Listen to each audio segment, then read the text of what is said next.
we should ensure we provide solutions like palliative that so many organizations have been doing, palliative, incentive to cushion the feds or whatever. And you also mentioned about upskilling.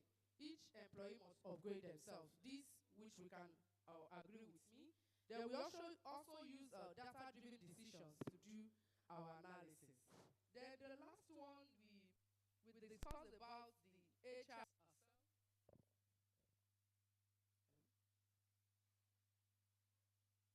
Chill. Okay, thank you, sir.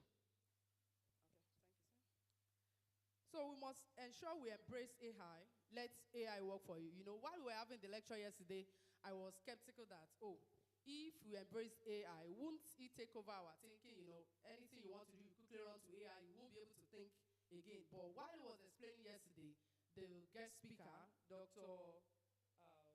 Henry Onokuba, he mentioned that if you don't embrace AI, then the person who embraces AI will take the job from you. So it's not necessarily the AI that will take the job from us, just like the fear some of us have. But the people that have been using AI will take the job from us. So thank you very much, and I wish us an engaging discussion today.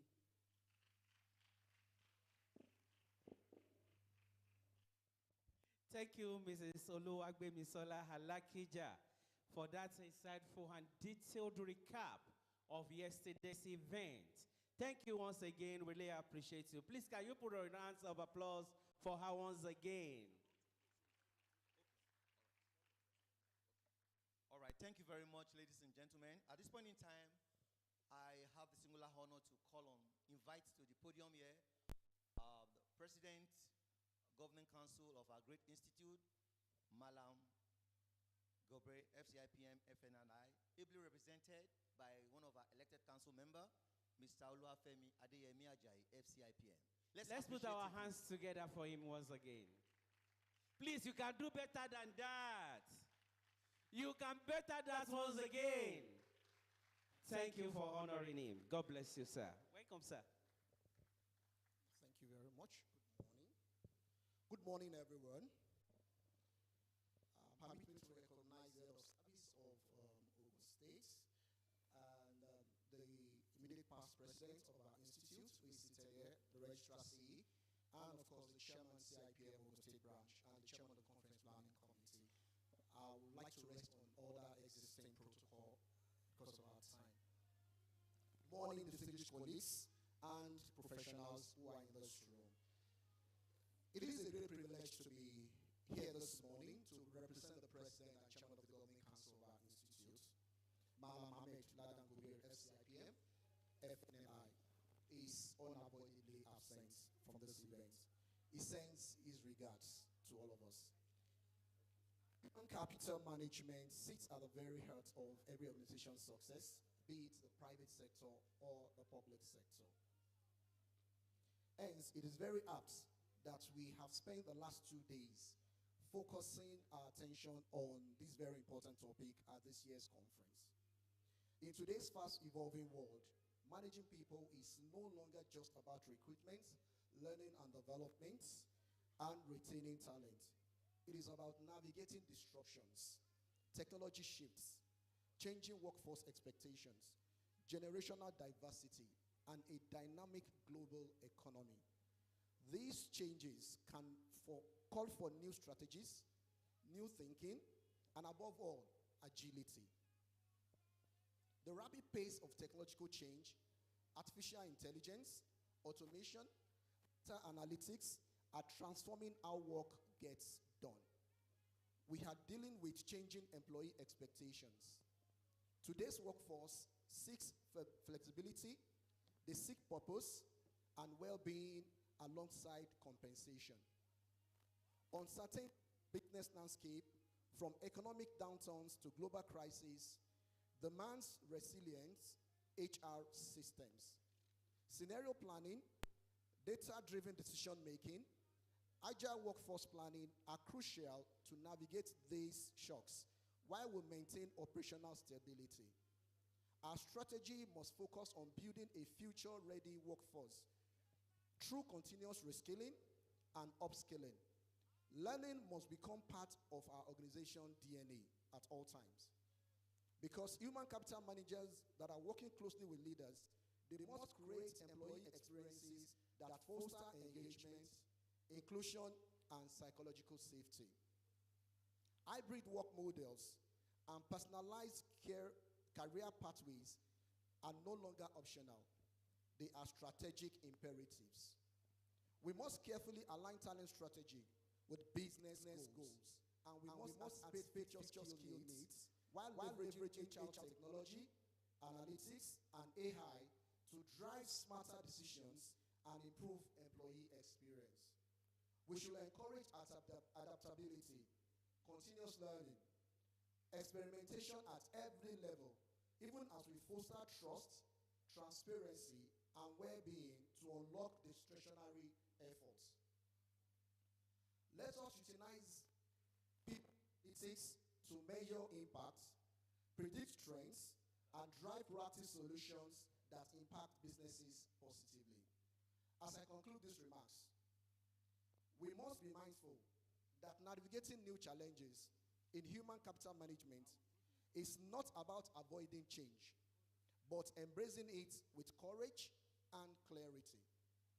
Our greatest asset remains our people. And by equipping them to thrive, we position our organizations, both the public and the private sector, to lead, to innovate, and succeed in a future that is constantly unfolding before us. On behalf of the President and the Chairman of the Governing Council, I congratulate the Cipm Ogun State branch on this successful hosting of this year's conference. At Cipm, we deliver value through people. Thank you very much for listening.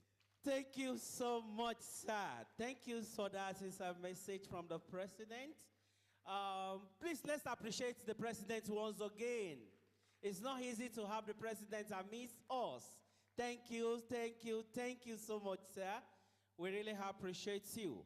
Before we call on the government to come forward, we want to appreciate all our members that are joining us virtually. You are highly recognized. Thank you. God bless you for being with us. Now let's have the government to do the needful. Thank you. God bless you. Thank you very much.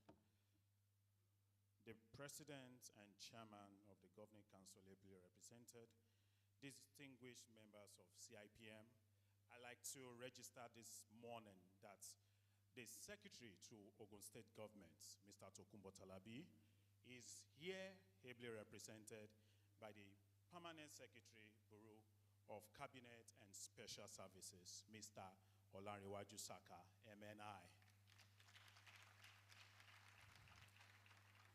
Thank you very much. At this junction, I'd like to call on the #1 civil servant in Ogun State, the head of Ogun State Civil Service, a public relation expert par excellence, an articulate head of service as well, Mr. Kende Onosanya. You're welcome. Thank you very much. Please let's have our seats. The Secretary to the State Government, here represented by the Permanent Secretary, Bureau of Cabinet and Special Services, Alhaji Olanrewaju Saka, MNI. The Permanent Secretary, Bureau of Public Service Reform, Mr. Jola Oyineye, MNI. The President and Chairman, Governing Council of Cipm, ably represented by Mr. Olufemi Ajayi, FCIPM. Thank you for that wonderful presentation. The Vice President, represented by the immediate past President, Mr. Olusegun Mojid, FCIPM. The National Treasurer, the Registrar and Chief Executive, the Chief Executive herself, Ms. Oluwatoyin Naiwo, FCIPM. Don't mind me for greeting her special. She's my in-law. You know, we must continue to respect our in-laws. All right. elected council members of the Institute, distinguished fellows, my chairman here in Ogun State branch of CIPM, Mrs. Oladuni Adetono, MCIPM, facilitators and panelists, distinguished participants, especially from the civil service of Ogun State, gentlemen of the press, distinguished ladies and gentlemen. You all recall that at the opening ceremony, I presented what I will call a report and dwell extensively on the topic. Today, what I will do is just to make a rehash of that speech, because what we are doing here today is very, very important. If you want to talk about cross-fertilization of ideas to deepen HR development, not only in Ogun State, but in our country. Let me begin by commending the Institute for its consistency in providing platforms such as this. It's for knowledge sharing, professional engagement to dilate the various issues.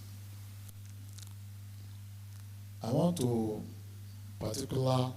in particular recognize the national body of this of CIPM and the state body for your yeoman's job in deepening HR practice in Nigeria. I must also appreciate your recent award to Ogun State. That's the Award of Excellence conferred on us at the annual dinner organized for the Head of Service of Federation and 36 State Head of Service in Abuja recently. And I want to assure you that that award will continue to spur us, Ogun State, when it comes to human capital development, capacity building. We are indeed a beacon of excellence.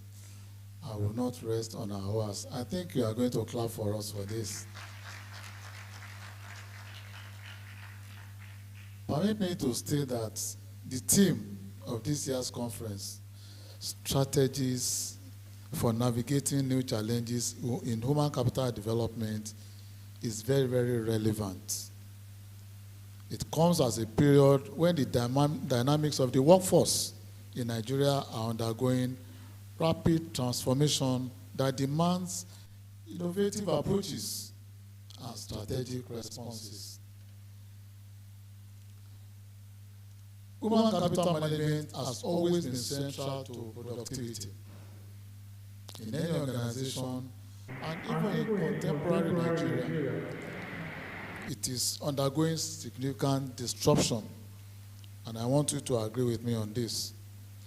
Both the private sector and the public services are presently confronted with challenges that demand creativity and adaptability from policy leaders, and particularly from HR professionals who must constantly devise innovative solutions to align organizational goals with evolving workforce realities. The role of HR managers in this regard is quite indispensable. It cannot be overemphasized. And their ability to navigate the intricacies of these disruptions will ultimately determine the sustainability and survival of work in its present and future forms. Now, let me just analyze the benefits.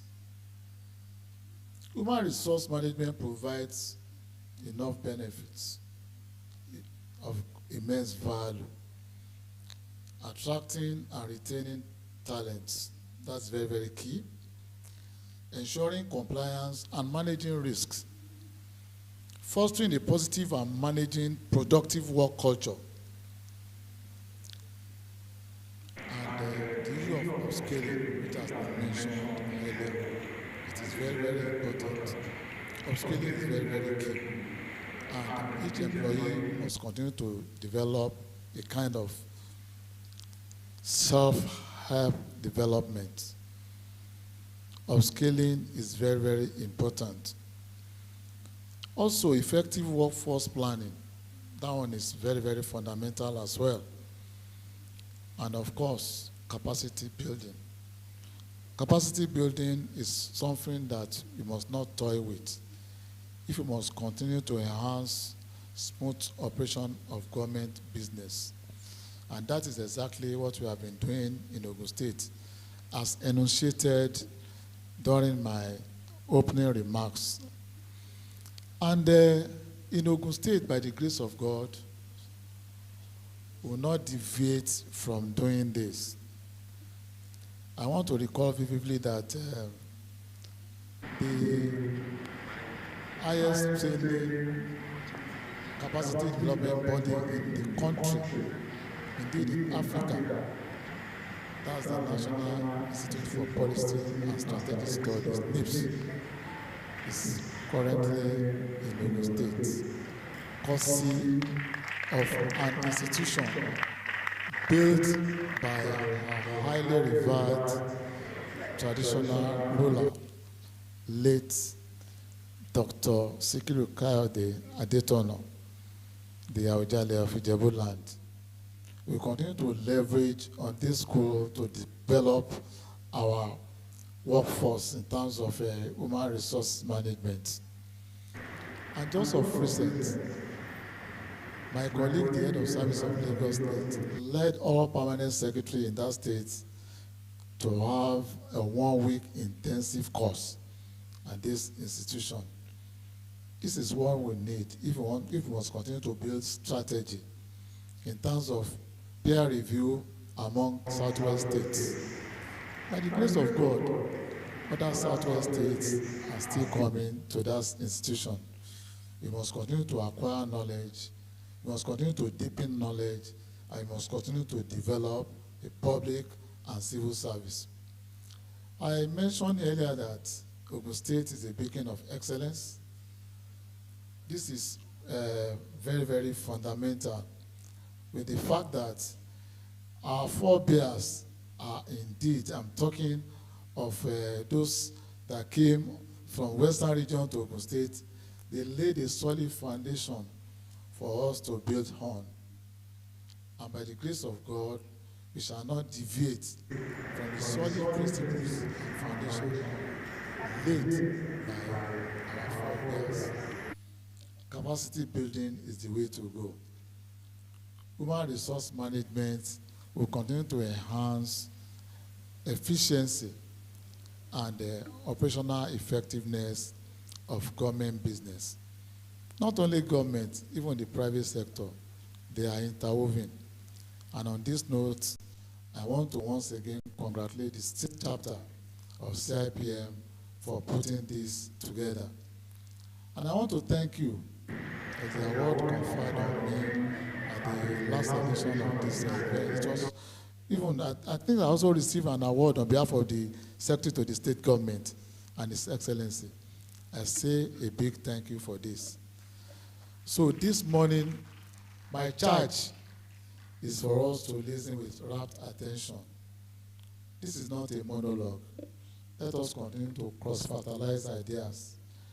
During the question and answer session, let us ask germane questions. And I'm very, very sure we have seasoned professionals here in our midst who will address the topic. Once again, I say good morning and God bless you all. Thank you very much.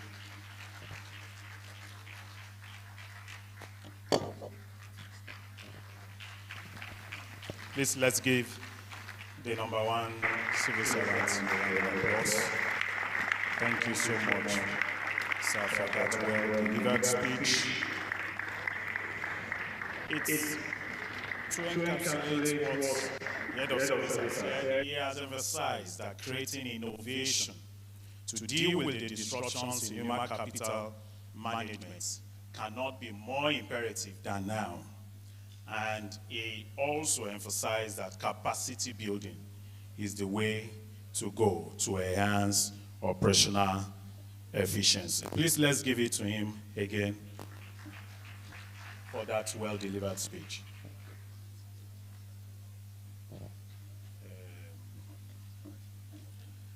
While just as the head of service concluded his speech, we have in our midst the Permanent Secretary, Bureau of Establishments and Trainings, Mrs. Bolaji Lydia Fajombo, MCI PM. You are most welcome. At this junction, distinguished guests, ladies and gentlemen, I'd like to invite the Secretary to Ogun State Government, Mr. Tokunbo Talabi, who is ably represented here this morning by the Permanent Secretary, Bureau of Cabinet and Special Services, Mr. Olarewaju Saka, MNI.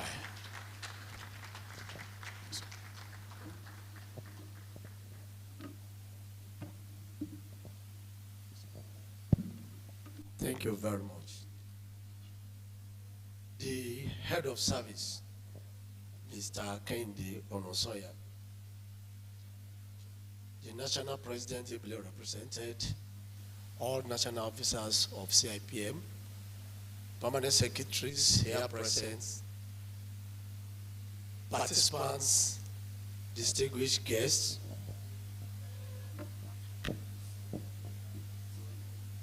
gentlemen of the press, permit me to stand on the existing protocols. Today, I'm wearing 3 crowns. I am a member. At the same time, I was invited as a guest. Above all, I was charged this morning to come and represent my boss, the secretary to the state government. So I am privileged to stand here this morning to address this august guest. He has charged me to congratulate the national executive members of our great institute, and as well congratulate the organizers of the state chapter. He owes this institute much respect. According to him, he said, the Chartered Institute of Personnel Management is a prestigious certification that will keep you with cutting-edge knowledge and skill in HR management. And he said, government relies so much on human resource managers gather here and others that are not privileged to be here. The government expects that for all missions and visions of government to be achieved, the HR must play their key roles, and that government gives you so much honor. And when much is expected, much must be given. On this note, he said further that this program is designed to enhance your expertise, broaden your perspectives, and empower you to drive organizational success.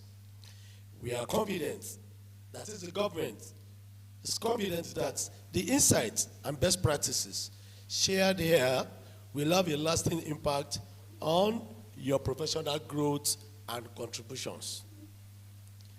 Conclusively, the SSG wish all participants a productive and enriching experience as we embark on this program. Let us learn, just like the head of service said.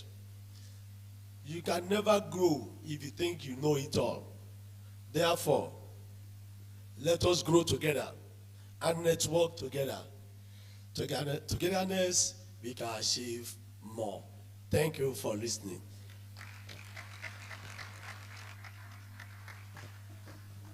Thank you very much. Because of the exigencies of state, now would we want to invite the representative of the chairman and president of the Governing Council to join the head of service and his team for a group photograph before they take their leave. Thank you very much.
Let's appreciate the head of service at the SSG as it takes. With a standing ovation, please. With a standing ovation for the head of service at the SSG as it takes its leave. Thank you. God bless you. Yeah, let's have our seats so that we can continue our program. Now we are back to our subs. SSG said something that you are all August. Did anybody listen to that part that he called you the August people here today? Did you hear that today? Do you hear it? Oh, thank you. Next on the agenda, we move on to... Now we are starting the program in fullest. We are going to listen to the first speaker for today. Thank you very much, Otumba Abisi. Thriving in a disrupted workplace. Thriving in a disrupted workplace. To be taken by the Vice President, person of Mrs. Chidima Obiajesi, FCIPM, our Vice President of our Institute. But this morning, ladies and gentlemen, for over immediate past president, our own very own, the son of the soil. In fact, Ogun State, we are the best. Can we give ourselves a round of applause, please? The president's representative is an Indian FCIPM. The immediate past president is also the son of the soil. Please, let's appreciate these two gentlemen. If you have not listened to Mr. Mojid, please get yourself ready, because this man, this Baba, this father is a grandfather. Oh. He's a grandfather, latest grandfather. Please, with a resounding applause, ladies and gentlemen, and a standing ovation, please let's welcome to the podium Mr. Olusegun. Like I've said, bring out your biro and your paper. You are going back to the classroom. I'm sure at the end of the day you won't want him to drop the mic. Thank you. God bless you once again, sir. Okay. Let's be seated. Thank you, ladies and gentlemen. Ogun Isheya. Okay. I have people on the console. I have some slides to present, and I'm trusting. Yeah, the fine is okay. This is what we do, Sheyi. There will always be answers to where are the people, or have they joined the head of service entourage? Now I'm thinking of my presentation. I'm just wondering why it's not on. Meanwhile, good morning, everyone. I can safely greet all of you. So once in a while, we come into this territory. Okay.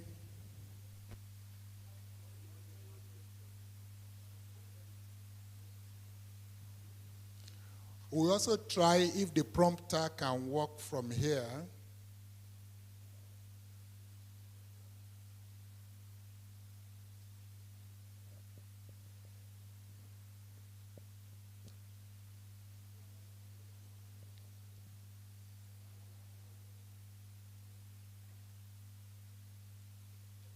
Okay. Put it, let's see it in the, okay. That's a good one. You want to try this? It's a bit too far. Okay, maybe you want to come and use, or maybe your own is more powerful. But we have this projection. This is beautiful.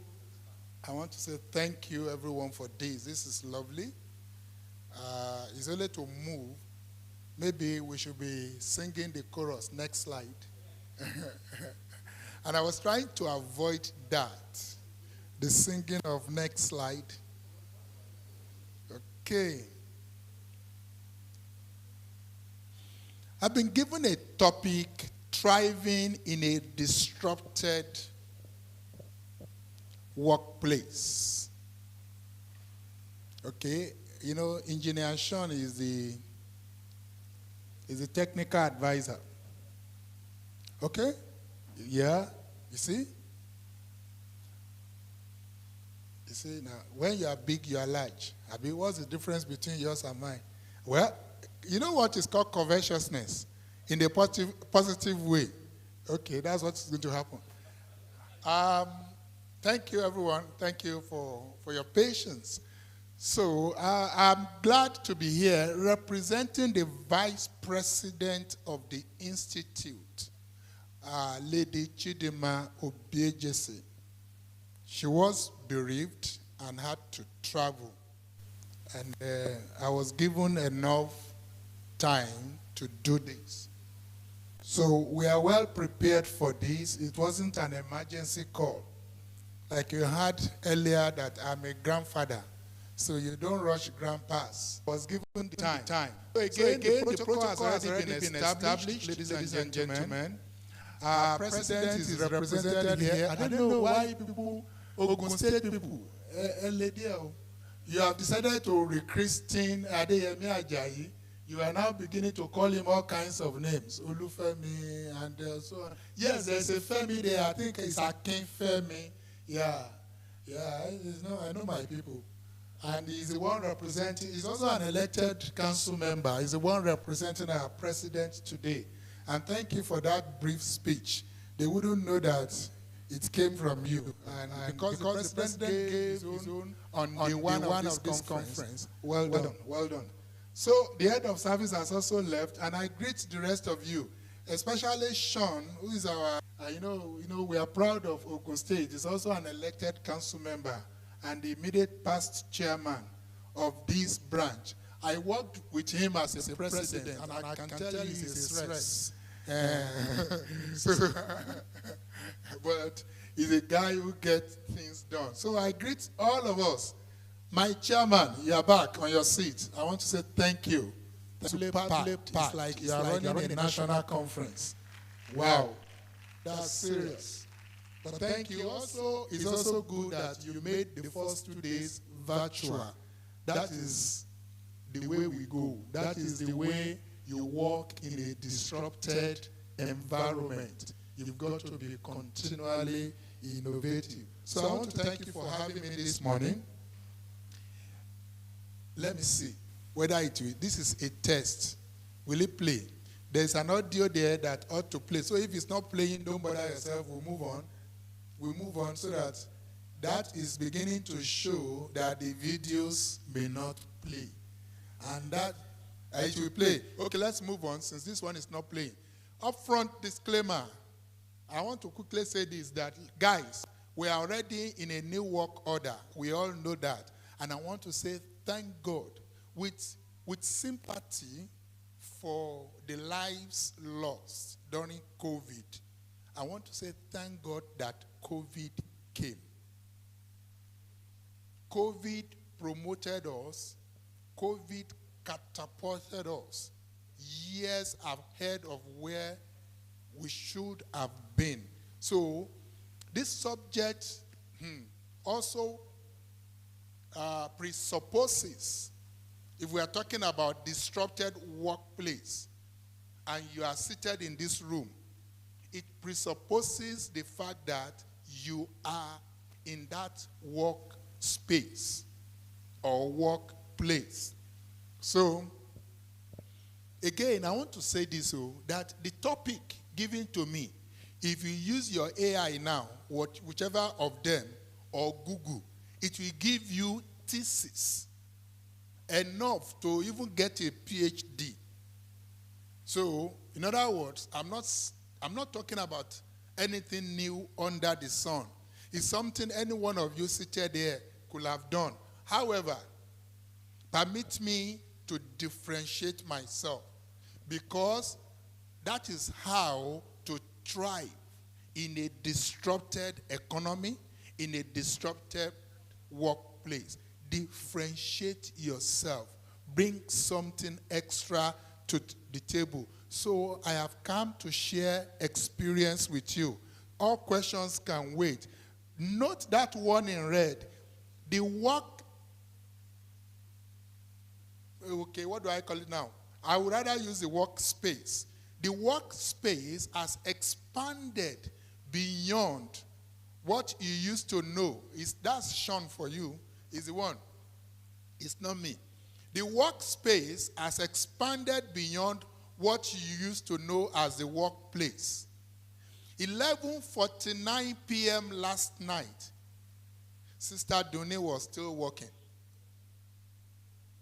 That is when she sent me the brochure.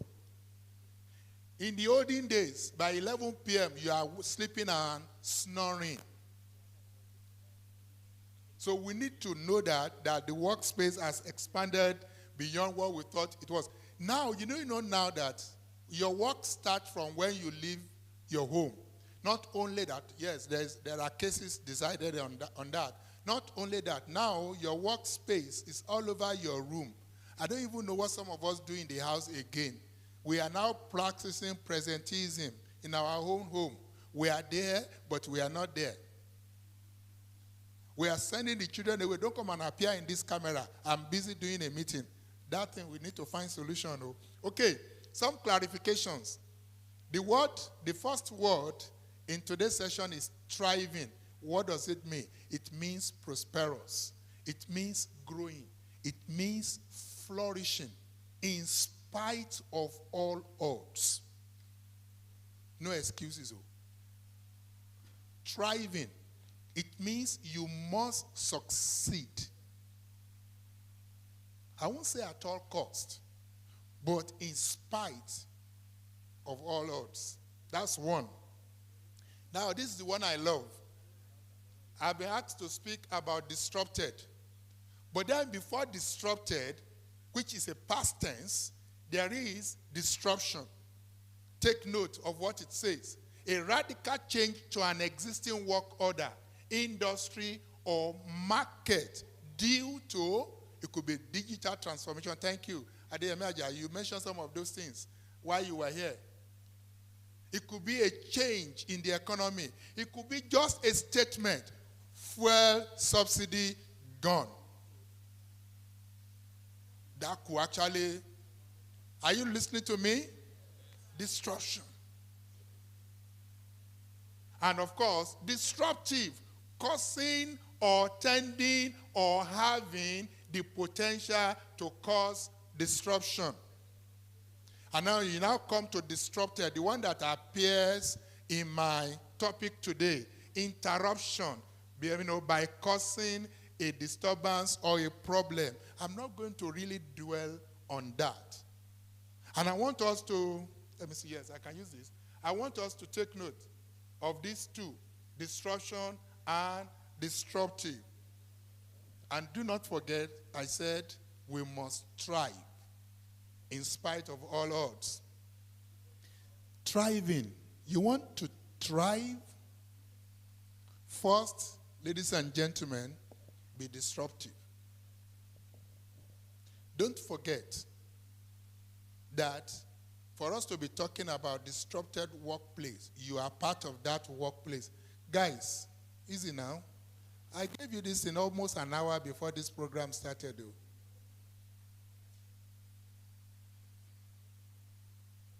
You must yourself be ready.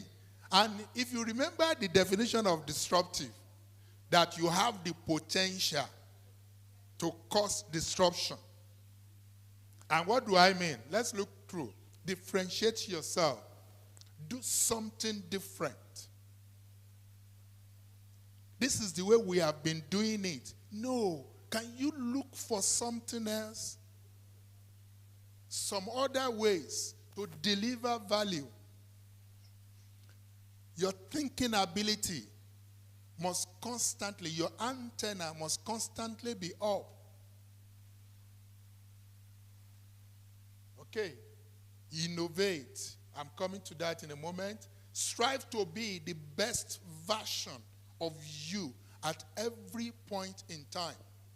I'm going to try and see if this first video can play. In 3 minutes, it will talk a little bit about being disruptive and also innovating. If it will play. If not, I'll come back to this page and say some things. Sean, are we ready? He's saying yes without looking at me. Okay, let's see if you can play this video. I told you. You see, at the end of the day, are you here with me? At the end of the day, technology will respond to human beings. No amount of technology you have, if the human factor is not doing what it should do. Okay, let me give them 2 minutes. Permit me to. And see if they can do something about it, or we'll move on. Very clear picture, guys. Very clear. I really appreciate this. Except that the volume is not coming out.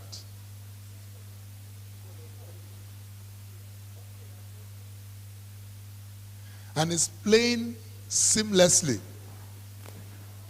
It's just the voice out. Okay? Okay?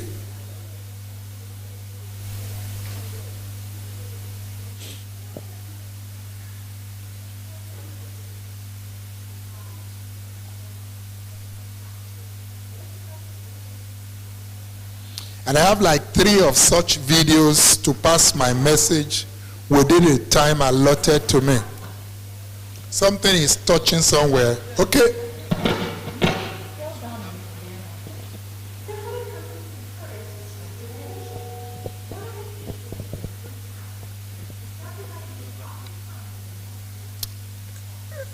These people are not getting value yet.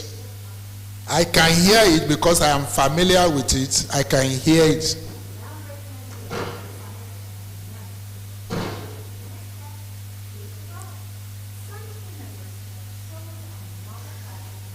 What?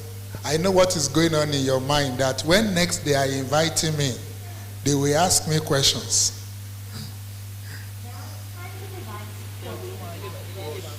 Okay. Okay, guys. Sean, while you are doing that,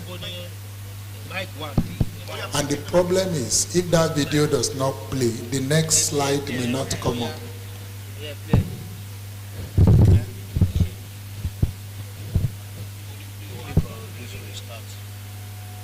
Okay.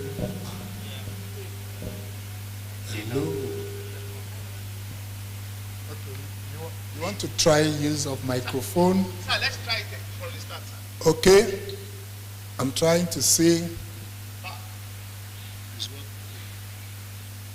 You have tampered with this.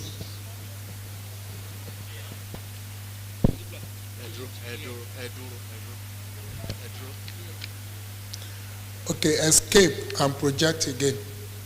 Okay, escape and project again. Hold on, sir. Escape and project again. You don't forget that people are online. Yeah. Just project. I will go to the. Okay. I should go on. Yes, sir. Let's see. It's not coming up. Okay. Thank you. Let's move on. Let's move on. While you're working on that, let me go to the slide I was coming from. Yes, I said something about you being destructive. It's not a big grammar. Try as much as possible, differentiate yourself, do something new, and think about it. Innovate. Try to be the different version of you. Permit me to say this. Most of you in this room, you are witnesses to our 3 years of presidency before Ladan Gobir took over. You can testify to where we went to. You can testify to how your institute marched forward. And what led to that was just simple. We came to power almost like orphans. And we just wanted to do something different. And today, Today, we are all witnesses to what happened. And I will want to say this. One of the forces, because I'm going to get there, is that pray at times that you will have adversity. Hello? Adversity. I will soon get there. There's something called the adversity quotient. Locally, it was like doors were closed to us. Thank God today we are marching into the federal civil service and we are taking up appointments. We are involved heavily. In our 3 years, it was difficult. It was like somebody went to Abuja and said, this guy who has won the presidency and thought he can do anything, don't give him. I can tell you, we easily marched into Aso Rock. We entered Aso Rock. But to enter the federal civil service was something else. And you know what? That contributed to giving us the challenge to say we go global. Today, your institute is doing well at the global level.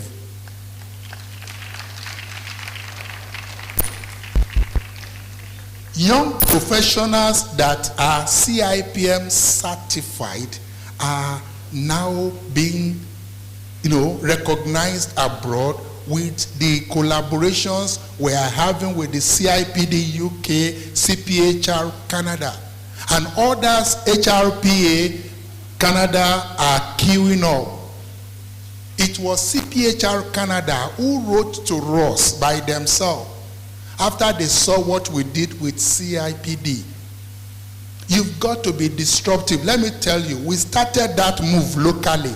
We wanted those who were doing the certifications in Nigeria to partner with us, but they were just doing shakara as if we were coming to reduce their revenue.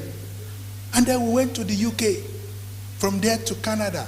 The US is now queuing up to have dealings with us. Are you listening to me? Be disruptive. Do not be afraid.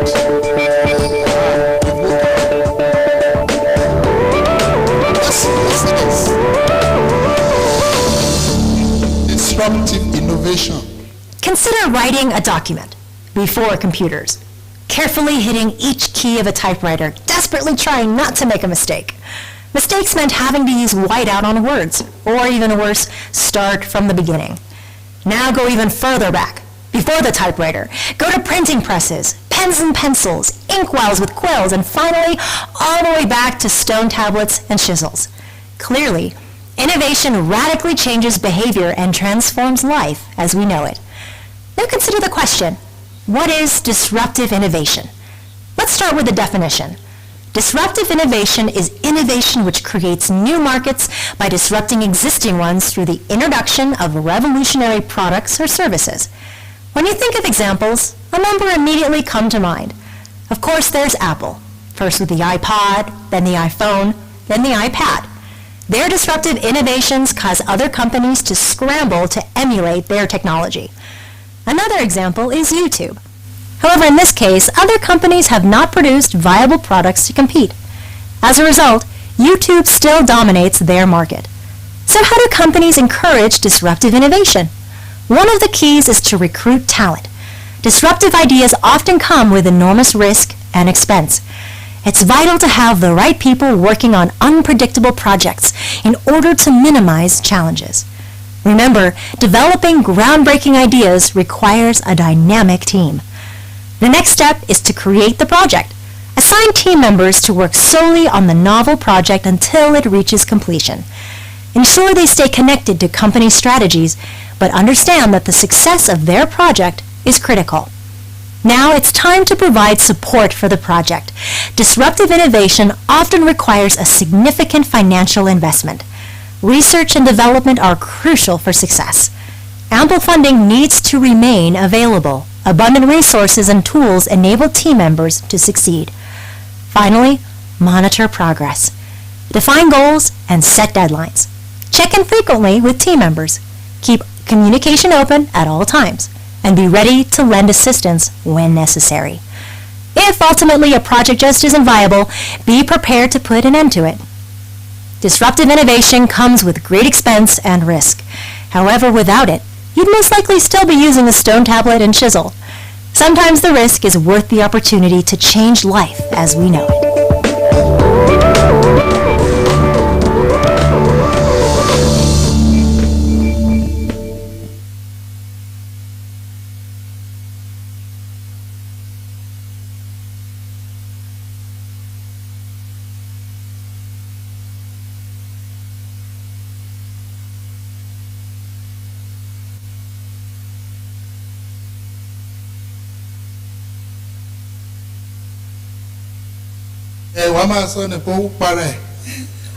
Oh, you want to blame me? How many of us use the typewriter? You met the typewriter in the office. I want to know who are my age mates in this class this morning. That's what she's talking about. Then suddenly we had the word processor. And now today we have the computer. And you may not go that high. Just think around you. Think around you. Welcome ideas. I am so glad this morning that the 3 years I was referring to, there are people seated in this room that were part of that. Where is Alhaji Adeduton? He did 1 year, ran away. Sean came and did 2 years where he stressed me. The registrar joined us at the tail end. Adeyemi Ajayi was there from day one. Those were the rebels who were fighting all the fights for us. I'm telling you. And he's here, my very good friend. I call him my MNI. Before I even went to presidency at all, I came to Ogun, to Juba. And throughout the 3 years, we worked together. Don't be afraid. Welcome ideas of the people around you. Are you listening to me?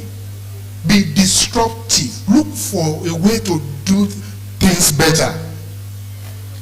Now, pray for adversity. If you will not pray for it, it will come. Village people will come. Don't begin to ask Tani Moshe. You don't have to share. Haven't you listened to Ebenezer Obey? Ota omode obere lati bi rakoro kadami lomino oti bero tanini kadani lonjenu oti bero tanini oti bosowo aye. Don't bother to go to mountain top asking for who do you offend. Once you thrive, you have enemies. Your sin can just be as simple as wanting to contest an election. I'm serious. And if you allow that to hold you back, you are in trouble. It's called adversity quotient. What is it? The difference between thriving and mediocrity. Time will not permit me. You can go and read. It measures how much resilience, adaptability, and flexibility you have when facing issues. Normally, I don't love calling it problems, but don't worry. Since my team members have put it there, now I'll come to that. And you cannot afford to what? Fold. Fold. It's not the time to begin to blame your daddy's second wife. No, that is not the issue. I'm from a polygamous home. I didn't wait to blame anybody. Forget about your half-brothers. Even your brother can send you to prison. I don't have time to tell you stories. We'll move on. But it's the way you prepare yourself. You steel yourself. Don't forget, we're talking about thriving in a disrupted, I love to say economy instead of workplace. Now, for now, I want you to look at this and focus on that bottom line. The folding pity party. That is what I call them. What do? They carry what is called victim mentality. Nobody with that mentality thrives.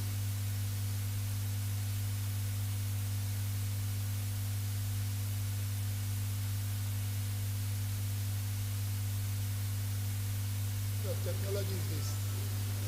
Hello? Will it be going up on its own? You want to charge it, Abi? The boy, you have balance. Go and charge it for me if it is battery, please, so that I don't know if this one too want to go off. Okay? You have a way of calculating it, Abi. Okay.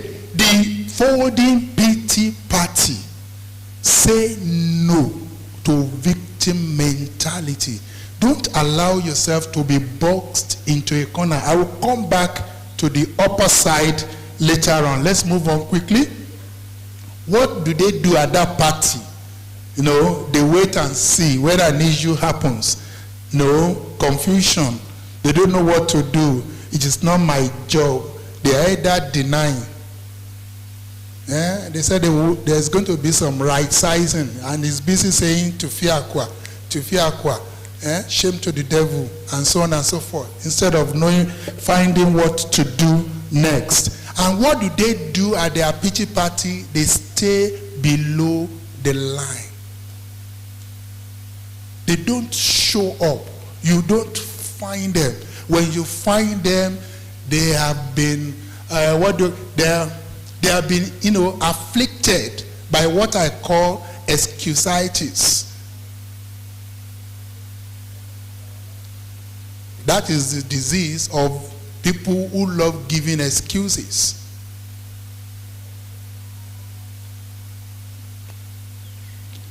So the above line, the other one I told you that I'm going to, is the line of accountability. Show up. Be responsible for something. Be bold enough to say, if it is going to be, it is up to me. Stand up and be counted. That is how to thrive in a disrupted situation. There are so many things that are going to make you to be afraid. Some people are going to be pulling you back and say, no, don't go there. They will be asking you, are you the only one? Why can't you be the only one? Why can't you be the only one? Let me tell you a story. In primary 2, our daughter, okay, we have just one, 2 boys, 1 girl. Our daughter came home to report her teacher, primary 2, that whenever they ask question in class, she will raise up her hand, and the teacher will say, put up your hand. Are you the only one here?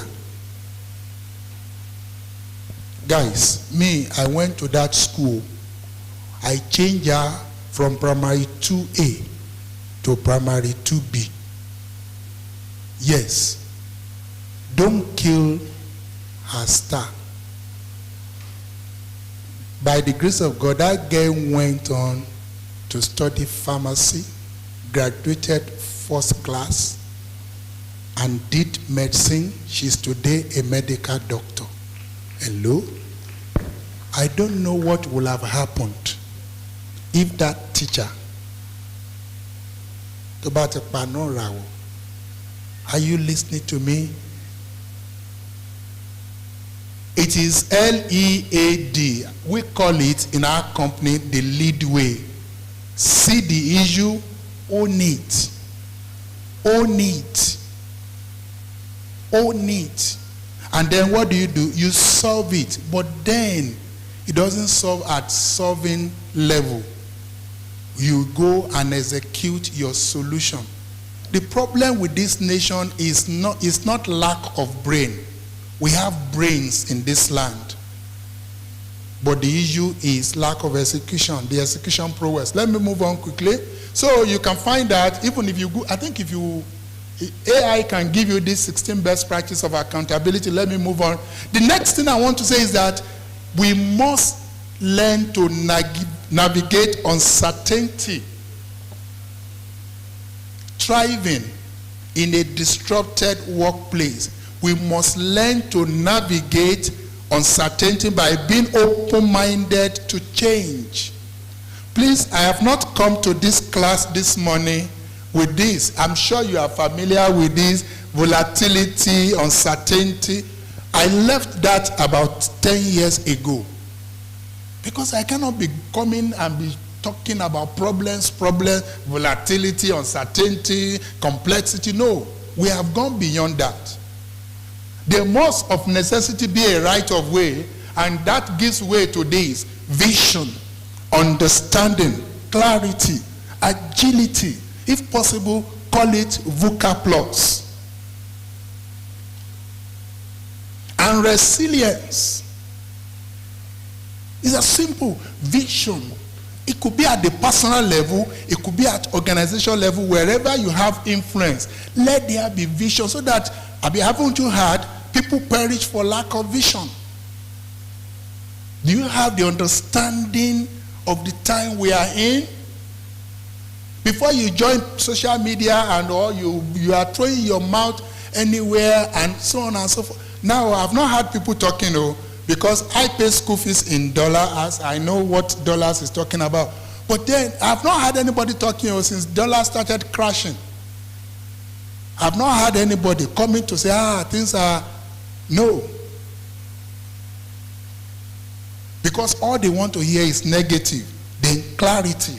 Then we move on to, Adeyemi also spoke about agility earlier on.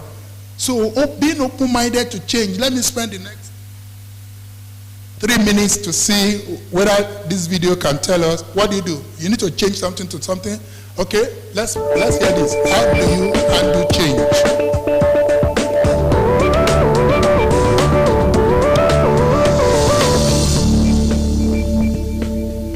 Change is a natural part of the rhythm of life, but that doesn't make it easy. Some of us thrive on change, others get anxious when the usual way of doing things is questioned.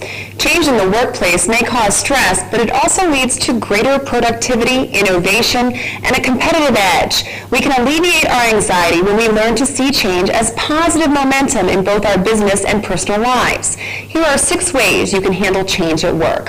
1, be honest with yourself about how you feel. Everyone experiences change differently.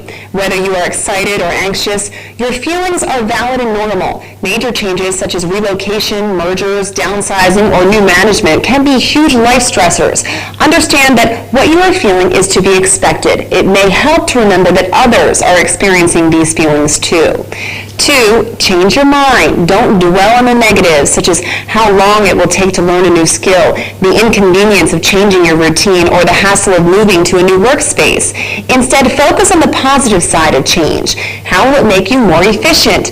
How will new skills help your career? How will the change win more clients and serve current ones better? 3, be part of the change. Now that you've made up your mind that the change can be positive, get excited about it. Ask your superiors how you can help implement the new procedures. Remember that your role is key to making your company's vision a reality. Taking an active role in the process will ease anxiety by giving you a sense of control, and your employer will value your participation. 4, communicate professionally. No one likes a complainer. Your coworkers and supervisor will respect you for cooperating with changes in spite of your disagreement. And you show strong leadership by encouraging others to do the same. For example, when a coworker complains about new methods, acknowledge his feelings, but redirect him. You might say something like, I know this might be inconvenient at first, but think of how much it will increase your sales and commission. Help your employer by affirming the vision verbally to others. This attitude will go a long way to advancing your career. 5, consider what is not changing. Will you keep the same boss? Will you stay at your familiar location? Will you do some of the same routine tasks? It's likely your long-term professional goals have also not changed. And in the big picture, embracing changes at work can be a stepping stone to achieving them. And lastly, number 6, keep things in perspective. Let your personal life give you a sense of security. Make an extra effort to enjoy your family, friends, and home when big changes happen at work. Take your spouse out for dinner, play a game with your kids, and have lunch with a friend. Get out and enjoy your hobbies, such as golf, fishing, or gardening. These things will help you relax and remember what is most important in life. Embracing change can be challenging, but those who learn to do it so benefit from it most. Studies show that people who rise to the challenge are happier, healthier, and live longer. Follow these 6 tips for handling change, and you'll find yourself enjoying your job and your life even more. One of the best ways to thrive is to embrace change. The next thing I want to talk about is mental health. Managing your mind. How many of us, you ever entered this Rolls Royce? Raise up your hand in class. You ever entered this Rolls Royce? Registrar, our Jebota will you.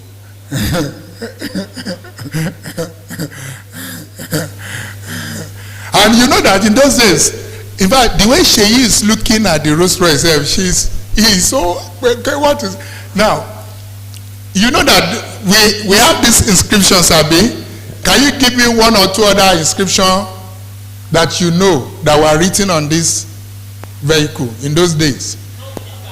No king has got, okay, I know. Why worry is just one of them. How about the rest? If you still remember. Sibe. No condition is permanent. To be a man is gaju.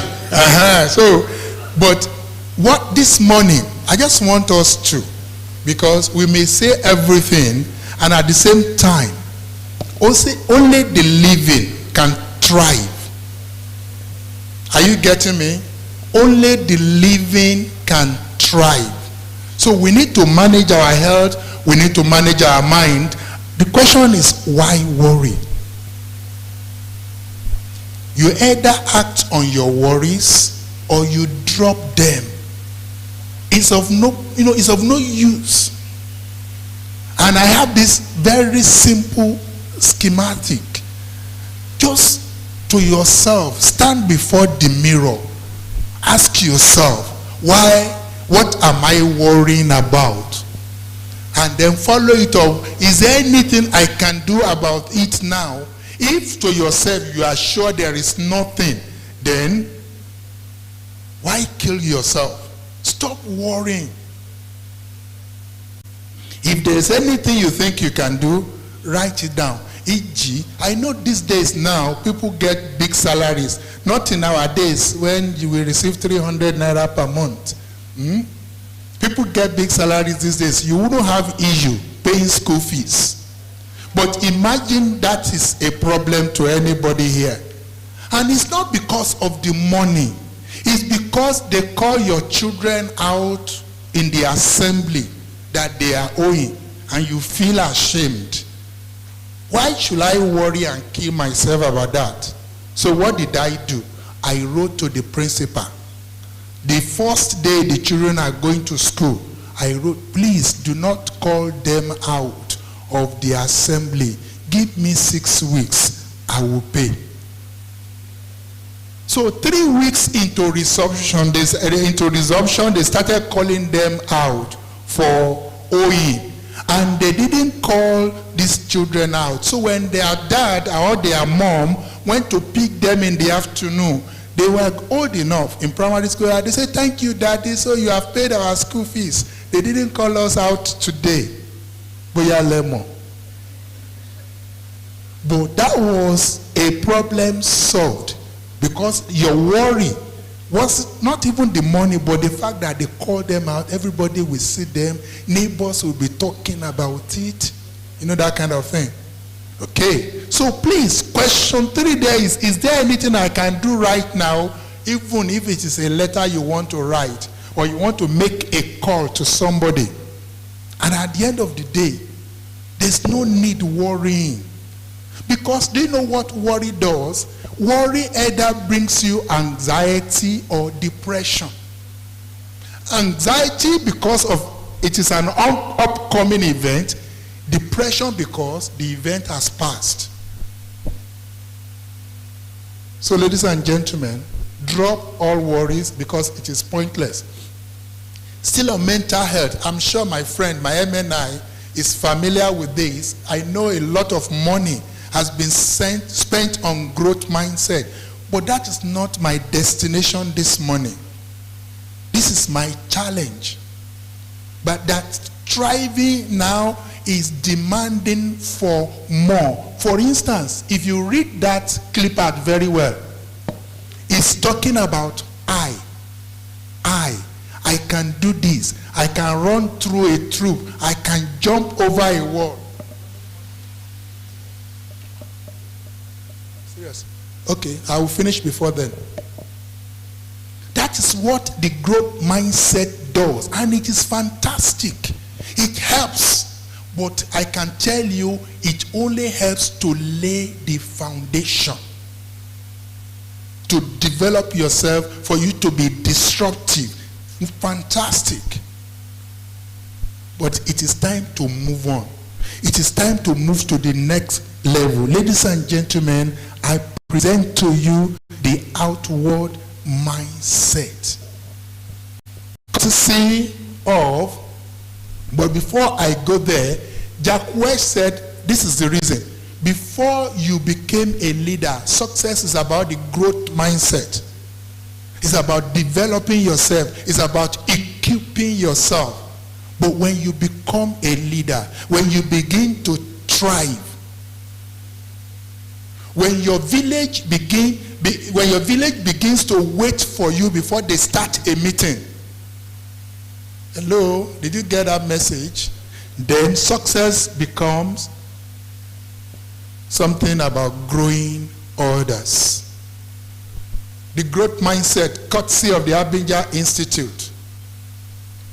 First and foremost, it is a competitive, strategy, because collaboration, accountability, the things we mentioned at the beginning, they take solid foundation when you have the outward mindset. And what then is, it is outward mindset when you are alive to and interested in what? Others' needs and what? Objectives and challenges. What does emotional intelligence teach? You being aware of yourself and others. The growth mindset. Before I get to here, the growth mindset. This thing is moving faster than. Okay. All right. Okay. So becoming more outward, what do I recommend? I recommend the gentleman called Sam. SAM. See others. Adjust your efforts and measure impact. The people with the outward mindset, they see the needs, objectives, and challenges of others. It's not I, me, and myself. Because if you want to thrive, you cannot do life alone. You've got to need others. That is why my upcoming book, there is a chapter dedicated to my 3-year presidency. Some people will see their name there. I hope they won't take me to court. But on a positive note, the people that helped us, God sent help to us. You can't do life alone. One is too insignificant to achieve anything significant. Then you adjust your effort. If you know that you are not meeting up, because all of us, no man is perfect and no man is James Bond. You adjust, and then of course you measure the adjustment. Thank you, Adeyemi Ajayi. I heard you talking about courage. Nelson Mandela says that it's not the absence of fear. Courage is not the absence, but triumphing over your fear in spite of all. Do you think I don't know you have fears? Some of you are thinking that all these things you are saying, when we get to the office now, our boss will not allow us. Use it at home. Use it at home. Use it at that side hustle. Abi, you think I don't know that all of us, we get side hustles. Courage and vulnerability. I have not asked you to be a James Bond. I have not asked you to know it all. That's what vulnerability is. Know when to ask for help. That is being vulnerable. Know when to ask for help. A lot of ideas came in those 3 years. Some of them came from HQ staff. To change the name of our conference to International Conference and Exhibition came from an HQ staff. He may not be remembered today, but he came. He just said, now, sir, that we are having all these guest speakers from this thing, should we still be called national? We used to call it an annual national conference. I came from an HQ staff, a clerical staff for that matter, at that particular point in time. No idea is foolish. No idea is foolish. Quickly, civility. Let's continue to respect one another. Let's continue to have empathy, sincerely, because we are professionals. I'll move on quickly. What are your values? This, I cannot stop this class without talking about character. Character, it matters. When you say good morning, do I need to go to the window to pull the curtain? HR practitioners, if you get anywhere and character is missing, the values of integrity, honesty, please, vote with your legs. Vote with your legs. Then, ladies and gentlemen, grow up. I am back to the issue of victim mentality. Grow up. Sincerely, life owes you nothing. Nobody owes you anything. Take it from me. If life throws you pepper, make a sweet, sweet pepper soup out of it. I plead with you. Don't be a crybaby. Be strong. Grow up. And of course, if it is lemon that life throws at you, you know what to do, Abi? You make a lemonade out of it. You make a lemonade out of it. Do not do life alone. Technology alone cannot do it. In fact, because of my time, I can't tell you, some people are using technology destructively. Countries are now promulgating ethical, laws against AI, because AI, people are using it for some things else. Even at the home front, let me check myself. You too check yourself. Husband and wife, you are at home now. It's your phone. No, that is not how to use technology. Don't forget, unless your people respond positively, that your phone may become a cause. My conclusion is that human intelligence plus artificial intelligence is thriving. I want to say thank you and God bless you. Thank you. Well, you gave me 15 minutes. I told you that was going to be too much. Thank you. I think boss deserve more than that. Thank you.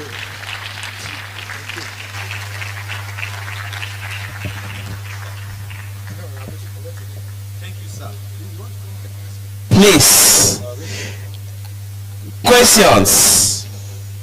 Questions before we go to our presentation. Question, please. Let's entertain 2 or 3 questions. One. Next, one. Question, please. Questions for boss.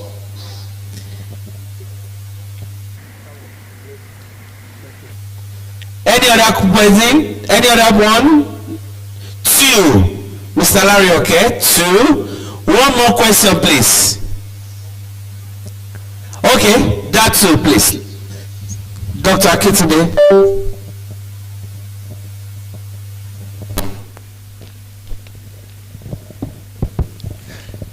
Yeah, I want to express appreciation for this wonderful presentation, but my concern is about the idea of disruptive technology.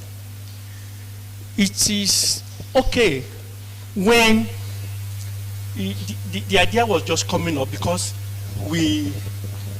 things just changed radically. Like when COVID phenomenon came in, we have to quickly start adjusting. And we started using this disruptive. Until now, we are still talking about disruptive. Disruptive gave an impression of what you are not prepared for. And us as HR, I think one of our core values is innovativeness. To be proactive, to think in advance, and enable smooth transition so that the workers can adjust. They are prepared before. So should we not start thinking about more friendly, positive terms like facilitative technology than that negative idea of, because that's one of the why it was resisted. People, because they are not prepared for it. So as innovators, can we start using a more friendly, more easily acceptable idea to that technology as a facilitative tool, not necessarily somebody that will take your job, that will disrupt everything about your life? Thank you. Okay, no. Let me. No, let's I mean, this thing is not coming up. Okay, sir. You see, doctor, that's disruptive technology. The thing is not responding. But two things. I was told the lady who did the revisit of day 2 this morning said something that Aaron Nukuba said, that AI is not the one that is going to take the job from anybody, but the guy who uses AI to facilitate his business. There's no way. The presentation you saw this morning, partly I got a few things by just pressing the AI on my phone. But what I'm not going to allow AI to do is to dictate my life. 40 years of HR practice, I have enough experience. Just that laptop to keep Papa type into it, and I will get materials from only God knows when. Based on experience.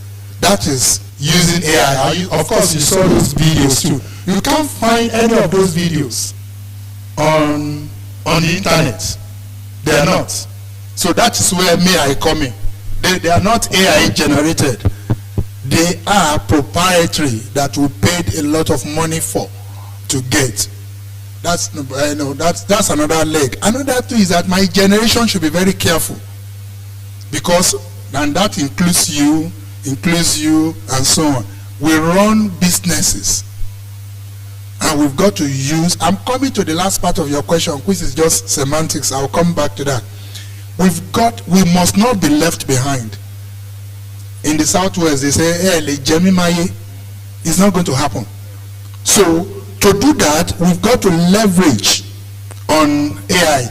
In terms of terms, disruptive. If you Google right now, any young person can Google, you will find 2 definitions under disruptive. So the choice is yours, which one to take. 1 and then the 2. The second one is very positive, because I heard you talking about using positive facilitating. There's nothing destructive about disruptive. Did you get that? There is nothing destructive about disruptive at all. COVID came, yes, had its downside, but was a disruptive force on its own that catapulted us to where we are now. You are seated here.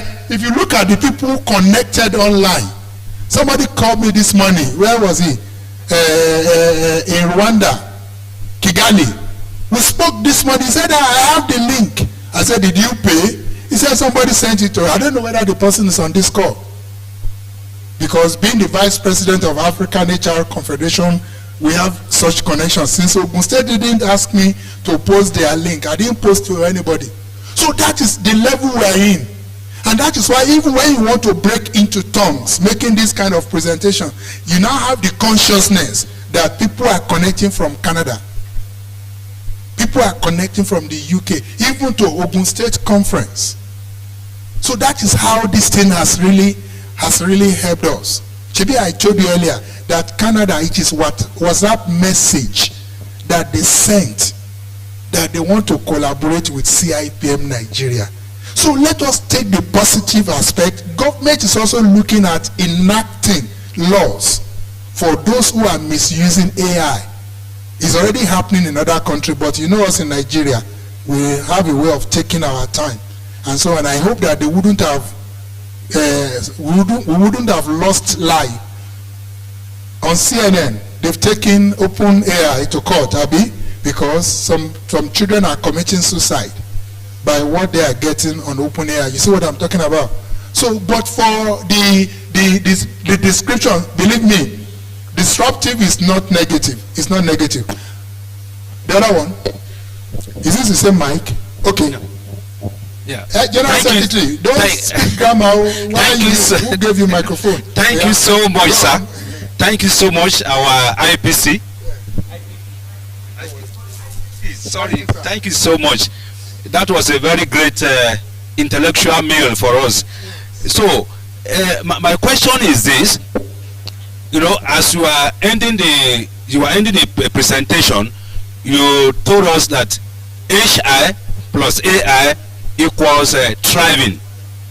Very interesting, and I reckon that no matter how beautiful, how interesting internet or AI may be, this HI, the human intelligence, for me, I'm thinking that it's still superior, and I want you to please expatiate on that, because I remember during your presentation too, when we were explaining some hitches in the technical, on a lighter mood. I remember you mentioned that even with the AI or whatever, is the human that will still So in that area, with that combination of HI plus AI, that HI part of it, please, will appreciate if you can probably hammer on it. Thank you, sir. General Secretary, it's not just human. It's the human that is ready to grow. It's the human that is ready to learn. It's the human that is ready to improve. It's the human that is ready to elevate his game. And you do that by making use of AI. Is the word. Don't go into superiority. How can I be comparing somebody that God made with a mere machine? So I'm not going to answer your superiority argument. But I am saying that human must leverage technology. You must leverage. Yeah, of course. Now, you saw that it was Sean and his team that got the team fixed and so on and so forth. Even as we speak, we have AI in factories assembling vehicles, but it's the human that will still go somewhere and switch off something and so on. But the human too must not be left behind, or else the human will be forgotten. That particular human will be forgotten. So the human must be at I keep saying it's not about your age, but the age of your ideas. Thank you very much. There's another hand, please, sir. Yes, sir. And that's, let's be gender balanced. Thank you very much. Sorry. Okay. Thank you. My name is Abolanle Balogun Adesunloye. Okay, my question is, I haven't listened to everything you said. I started probing within my mind. What is the future of AI itself? What's the future of AI itself? Because we started from that, I am from Ijebu, and you know, we used to use that vehicle to carry gari from the village, and my father would pack all of us in it to Lagos and all that. So from that stage, people started thinking of the future, and that's where we are now. So in order for us to leverage AI effectively and be ready for a takeoff, what is the future of AI? What are we supposed to do as humans? Thank you. Thank you very much. Over to you, sir. Okay, the future can only be better. What is the name of that vehicle? Bolekaja. Do you know, that they are still bringing gari from the village? How are they bringing it? So there is improvement. Improvement will continue to happen. And the human race also is not about to vanish. So standing here, we are encouraging the human race to keep improving. The future of AI is the future of AI.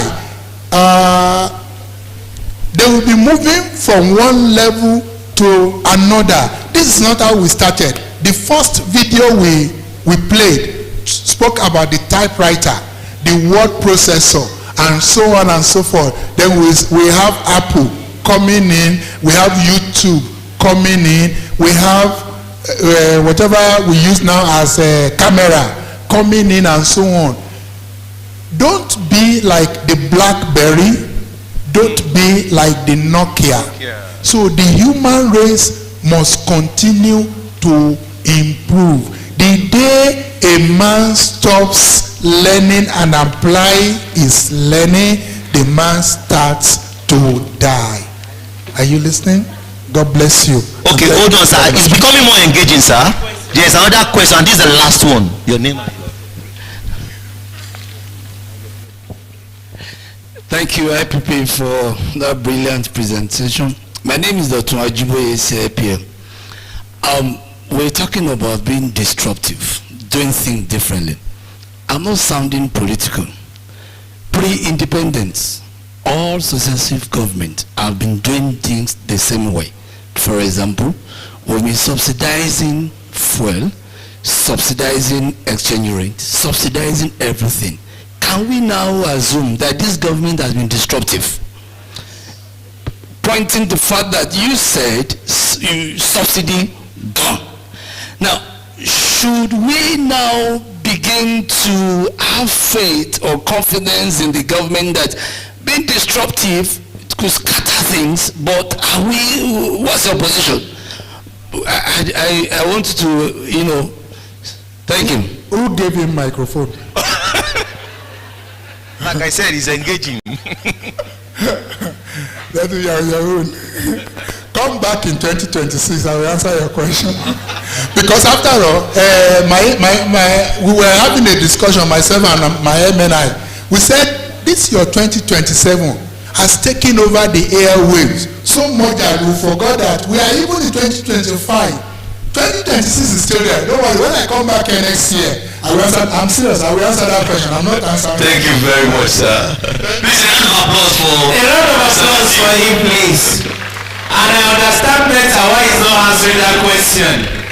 Sir, before you go, we are having a presentation. Sir. No, it's okay. We are having an award for the Vice President of the Cipm.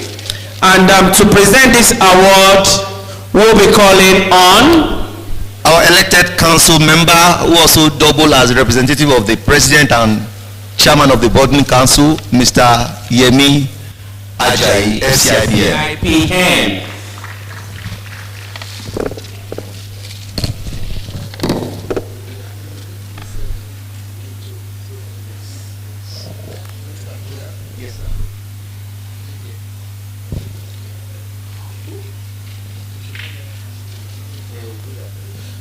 I have the honor to call on the other council member to please join us in this award, man.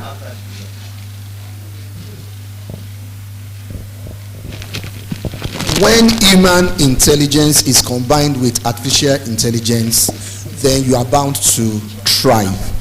On behalf of Cipm Ogun State, I would like to present this to Mrs. Chidima Ubi-JC, whom you have represented effectively today, for being a wonderful speaker on the theme of this year's conference, Thriving in the Disrupted Workplace, at the 11th Annual Conference of Cipm Ogun State. Thank you very much, sir. The leadership, please join us.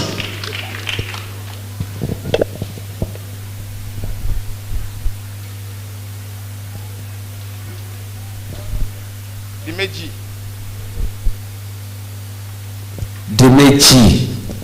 Okay. The leadership, please. The leadership. Where is the chairman?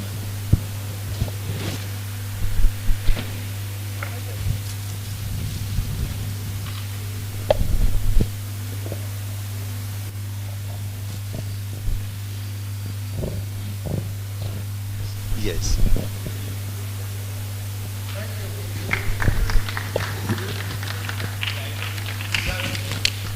Thank you so much, sir.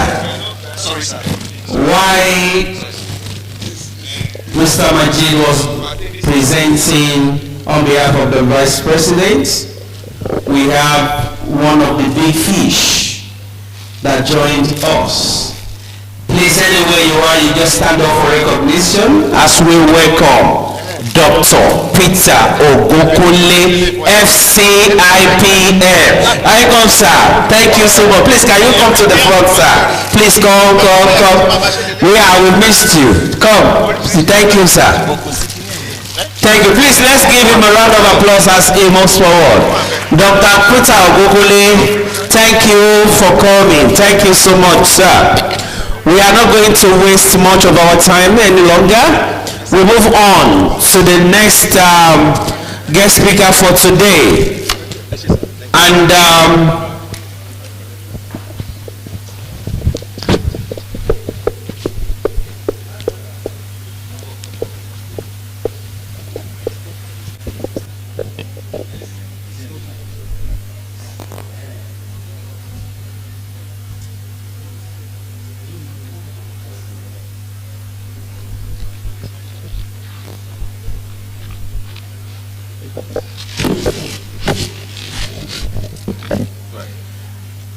Adebowale Oyejola Oyeneye MNI hails from Abeokuta, Ogun State.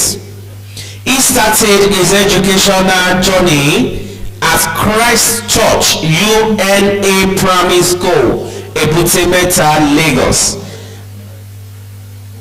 and proceeded to Agoegba High School, now Longford International School, Ebute Metta, Lagos State.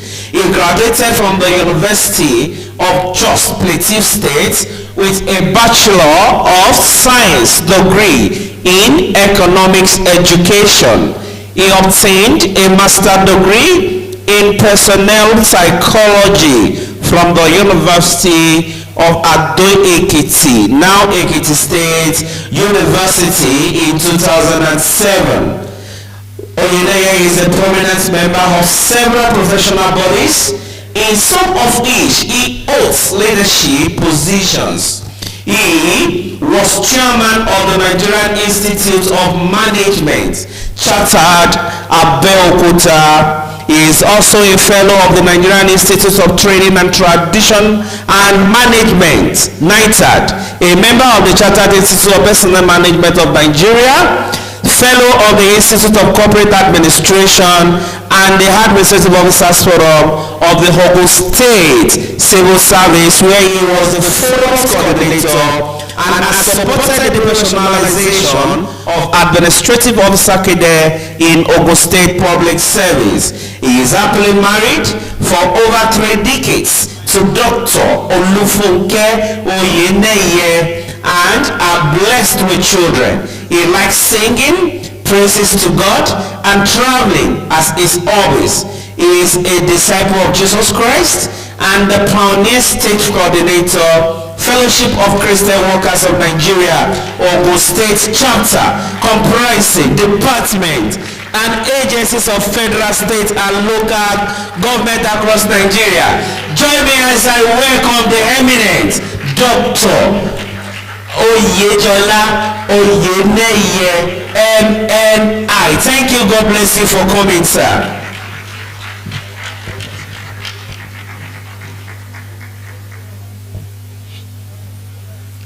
The president of the CIPM, even represented by our friend Adeyemi Ajayi,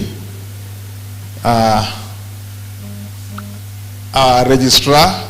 Okay, I think the vice president is also here, at least represented by the immediate past president, and our treasurer, our registrar, highly distinguished members of the CIPM, and of course those from Ogun State.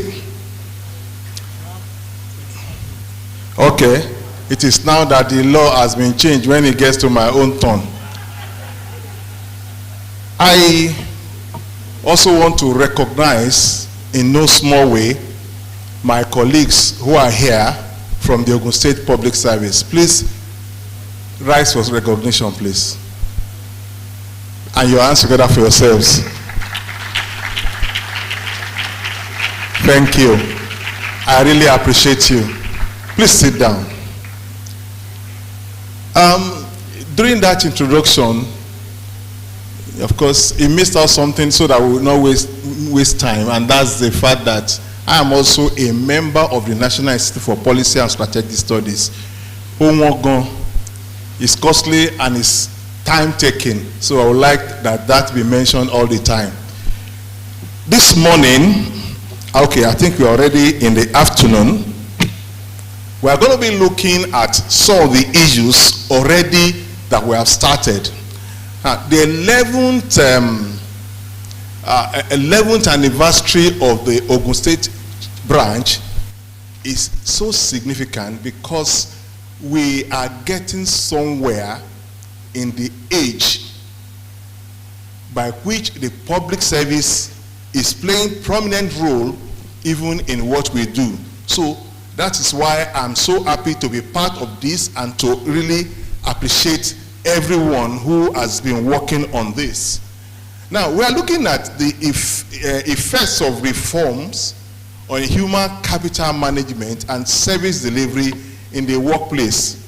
And you know my bias is in the public service, so sometimes I may have to say one or two things there. Now, why will we be talking about reforms anytime at all before we talk about reform? Anytime at all, why should we talk about reform? Now, I will tell you that public service reform has become something that we need to think about seriously because our lives are not stagnant.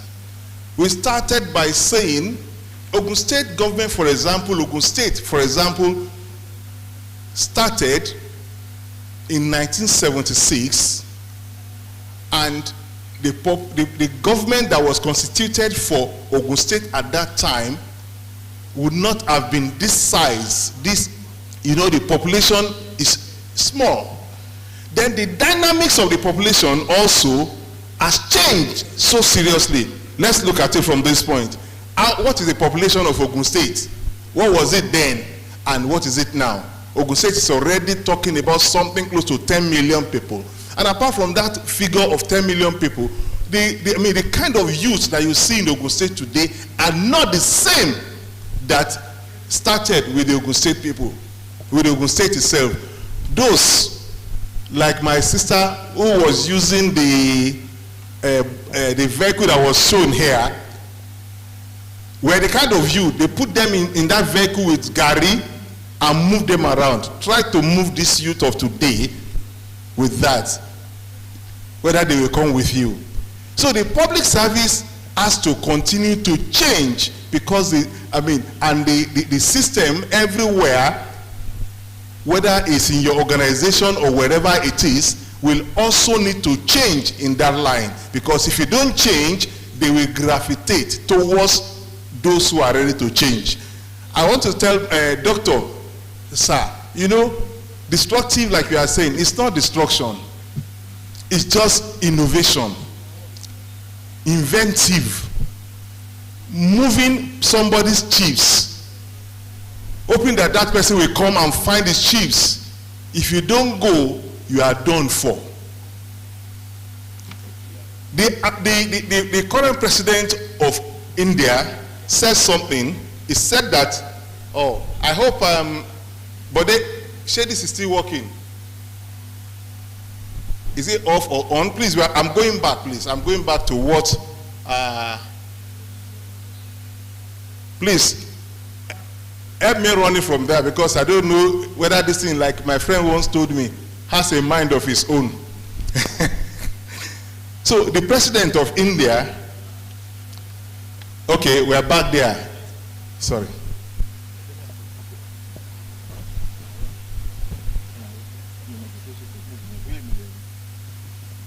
You see, in fact, the most important reforms are those needed, not necessarily without any law, at various levels of government, in work practices and procedure. Now, there are some reforms that you set rules and set committees to make them happen, but there are some that will just sneak in, and then you need to just move on with them. So we look at, let's just proceed seriously and talk about this thing. I won't be talking too much. Please, we are going, please. Join me, please. We won't be talking again. Please, let's go, please. I won't be talking about the introduction because that has already been done. But let's look at human capital, because we are talking of human capital management. And first, let's see, human capital, collective sum of the attributes, life experiences, if you want to say it like that, knowledge, inventiveness, energy, enthusiasm, the strength that people put into the business, in the workplace, human capital. Now, as you are starting your business, we learned in economics that, oh, capital is very, very important. But when we hear capital is important, we don't think seriously about the human being. We think of the monies and other things that will make the business take off and work well. But when you put men also in that work, then you begin to see that human is also a very important capital. See, when the organization says human capital is great, you know what they're saying? It means that the organization is recognizing that we have good people. And as a result of that, the good people will be encouraged, and they will make sure that the services they deliver are top notch. So recognizing the human being, the human part of this is what we are talking about. And then how do you manage them? Now, let's clarify this human capital. Let's clarify what are we trying to say when we say human capital management? It is a set of practices, tools, maybe as you try to get the best for your staff, to recruit them, to train them, to develop them, and the rest of the things that you do to ensure that they are not kicking against whatever you are doing. You can have 100 people in your organization. If you don't treat them like human beings, it will look like you don't have more than 10. Because others will just sit down not doing anything. Are you training? Are you recruiting based on merit? Are you developing them? Are you challenging them? Do they feel like part of the organizations? If they do not feel like that, you know what you are trying to do? You are just paying. And of course, people may not be happy with what you do, but if you still pay them, they will still collect it. So why do you need to manage human capital? Properly manage human capital will determine the commitment of the workforce to the organization, and by extension, the effectiveness of their delivery in the workplace. Interestingly, when the last paper was going on by the IPP, it made us to realize that the workplace has extended because of this so-called destructive technology and the rest. It has extended. You keep working. See, I'm here now. I'm supposed to also be delivering a paper with the Dawn Commission. I've asked my directors to go and join the meeting and speak to them. Now, some of us still hold meetings, community meetings, church meetings and all, to wee hours of the day. I mean, it is not a matter of when do you get to work. It's a matter of you keep working, you don't stop. You may challenge your staff to say, okay, please, everybody, let's join the meeting at 8, even after they have given them a lot during the day. This is why you need to see things differently in the issue of, in the area of human capital management. Because if you are not well managed, they are not trained to use the system, they are not motivated and all, they will not follow you. What is service delivery? This shouldn't be of any big concern to us. It's not a big grammar. Do the job. Service delivery is just like saying, do the job. Why? What are people expecting from you? Deliver it. It refers to the process of providing a service to customers or the clients. And that is why you are employing people in the first place. If you miss that aspect, people are not on the job because because they have to be there. They are there to deliver services. And since they are there to deliver services, your responsibility is to ensure that service delivery is top-notch so that people will appreciate it. Now, let's talk about reform. Now, I said that the population is changing seriously. We also mentioned that dynamics of the population is changing seriously. Technology that you need to work with are changing seriously. For example, now, it's still surprising to me that most government establishments or government itself don't have apps. And if you don't have apps, how do you relate with Gen Z? How do you relate with the youth? The population dynamics of Nigeria today says about 70% of the Nigerian population is under 40. Please, what is the population of Nigeria? Roughly? I cannot hear you. 210 million. Okay, whatever you say, at least nothing less than 200 million. Please, what is the 70% of 200 million? 140 million. You govern, you practice, you run shows without 140 million of 200 million. You are not working. Even the so-called the class of the IPP, they will also respond more to things that is on their phones, on their email boxes and all, than the things you think you are sending to them in packages and say, oh, read this. At the time in our churches, people are complaining, stop using the phone, the tablet to read your Bible. Oh, somehow, I say, okay, so that you don't be distracted. But you see, if I want to read the Bible at night, I may not want to on my light, but I can read it on devices. And I can also cross-reference easily on devices. I can also ask the dictionary as I'm reading my Bible, what is this trying to say exactly? This is what we are talking about. So we need to reform to meet the current realities around us. We cannot continue in the past way. So reforms are, making changes. It's not as if we are starting all over again all the time, but you say we adjust it. Make it look better. Reforms are the dynamics that make you relevant consistently. Yes, AI has come. So how will you find yourself there? In as much as you are even thinking of the human intelligence and the other side of it.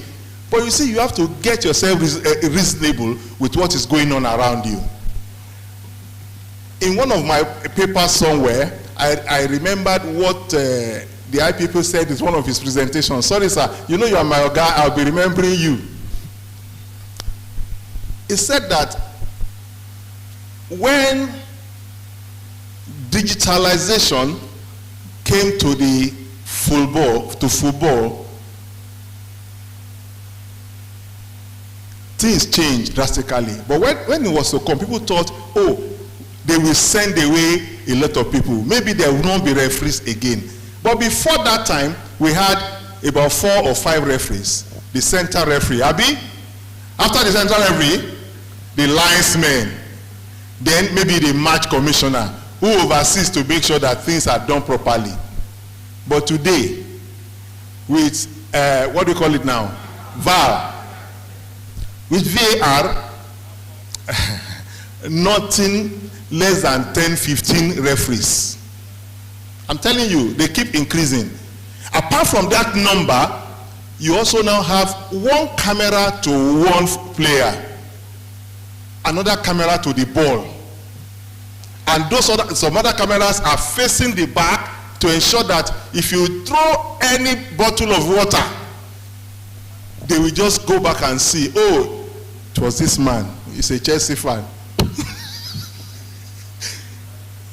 So all of these things are together. That is, reform that will carry people on and not drop them by the roadside. Because people normally think in human capital management, they think, oh, you are reforming so that you can downsize. No.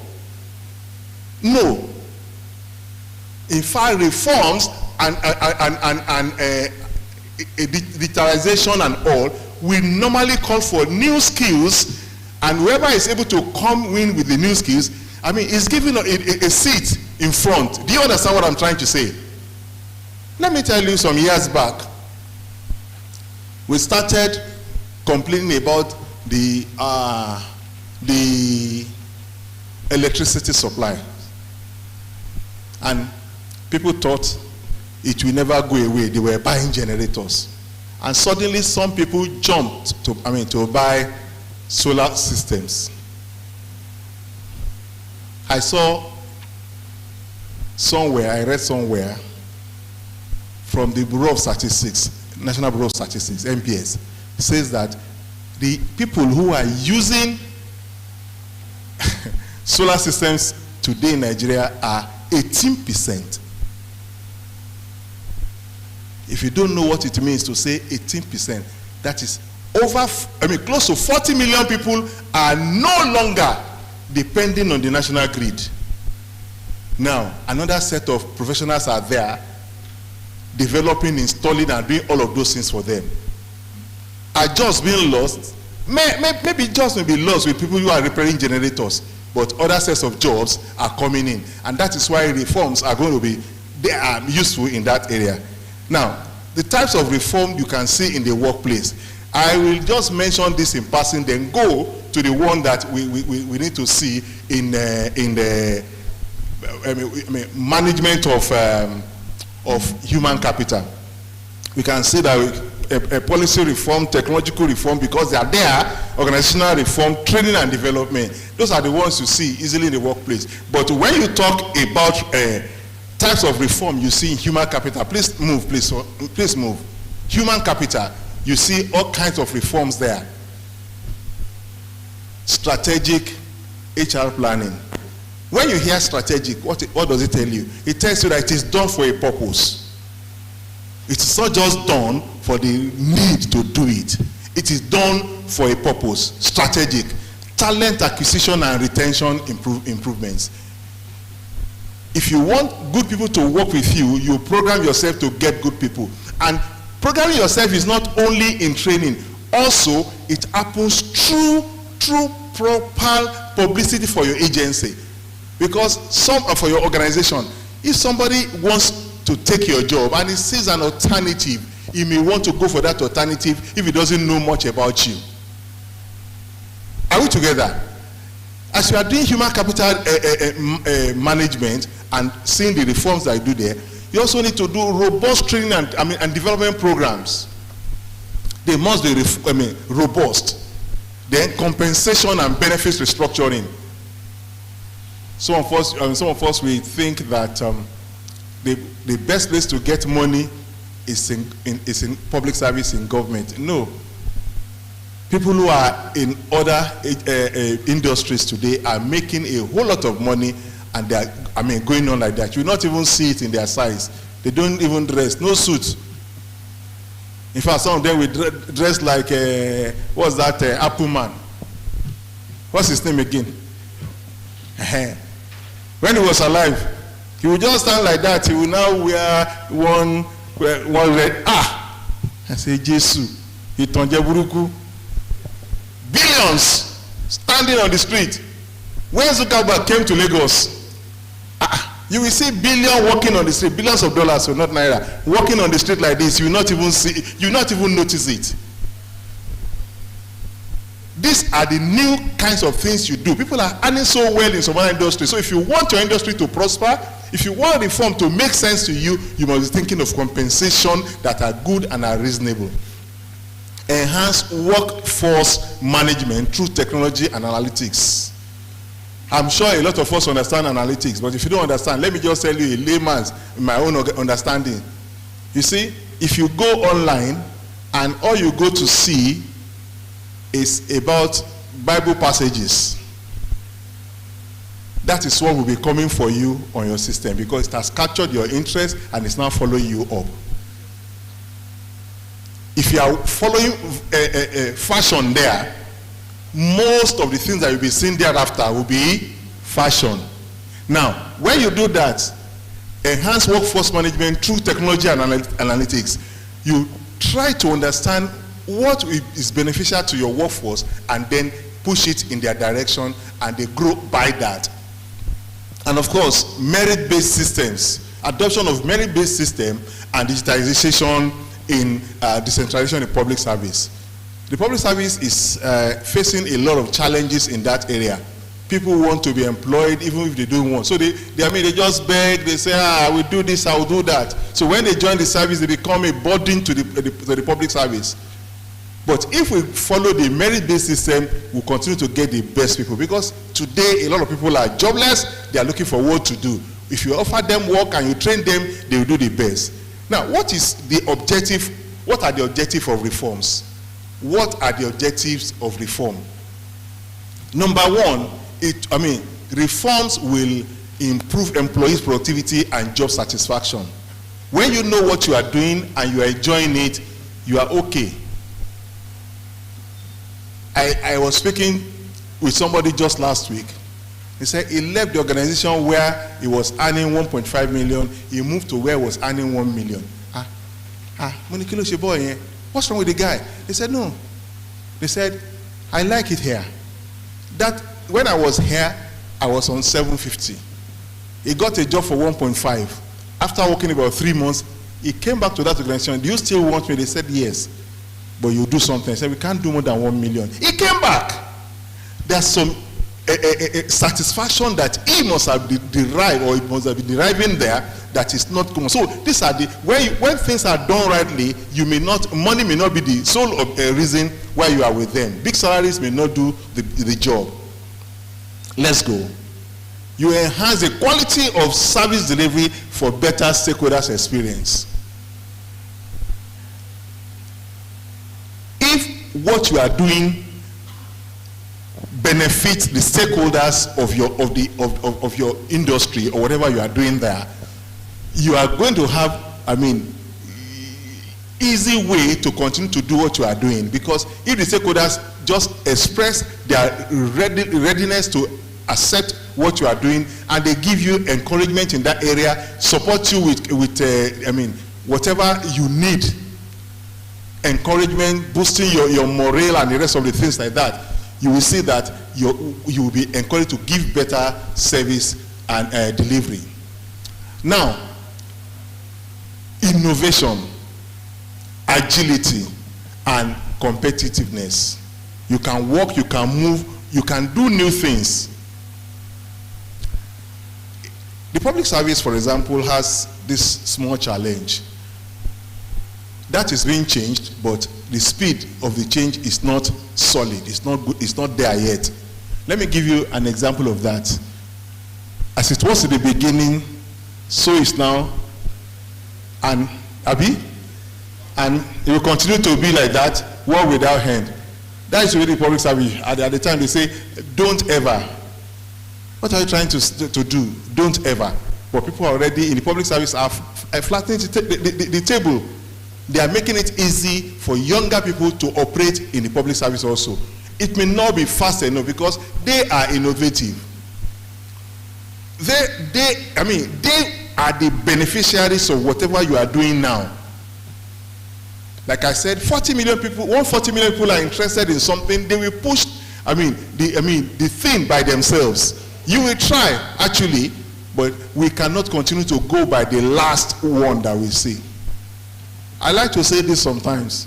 Many years ago, I did a job, when computer newly came to the public service. I did a report, I submitted to my Oga.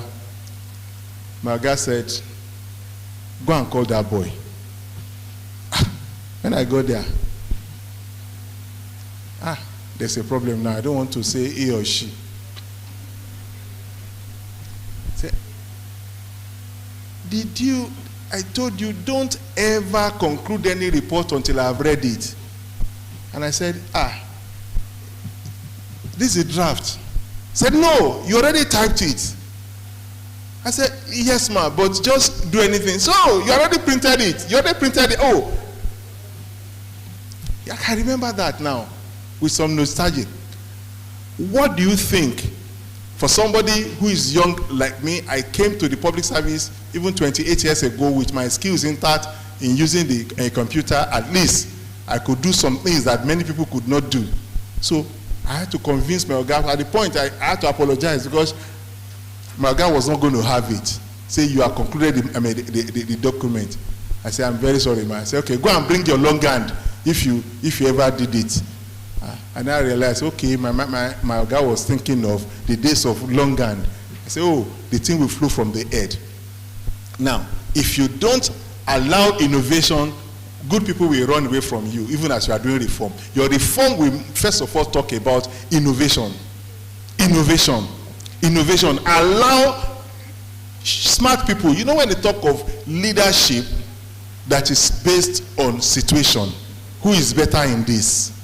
Say, okay. Since what we want to do in this is event management, me as the permanent secretary may not be able to run event management. Abi, because in your Sinusheti, but I could say, this young lady that is always jumping up and down, say, where have you gone to? He has gone to help them do decoration. Oh yeah, come and lead in the event management. All of us will follow you.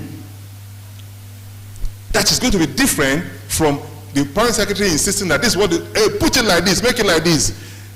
This place that you are standing here, by our public service operations, this is supposed to be the high table. They have moved our high table. Me, I no go agree. They have moved our high table. That is the new thing. Ordinarily, maybe, but if you have to have some discussions now, like what we did yesterday and on Tuesday, two people will sit there, another one will sit there, and they cross their legs, and you address them, they address you back. But they have moved our cheese. Things will continue to move in a new direction when you allow innovation to run in reform. Create inclusiveness. It's almost like what we're saying. Let people also have their voices. Include people, bring them in, and don't just stay in the, hold people back, because reform will normally change what you are thinking about. Now, in human capital management, there are some effects that you will see. Some may be positive, like you have seen, and some negative. See, you will streamline recruitment and onboarding processes.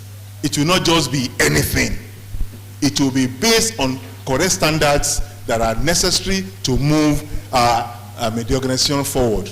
Of course, you may talk of some resistance to change. We don't want it. This is our old style. This is what it has always been like this. But one thing about that is also that don't draw the carpet under them. Just tell them to also say whatever they want to say. We look at it and we say, okay, no problem. Many people are thinking about this. Maybe we step down on that. I think you can read up this. This is just simple because so that we can save time. Now,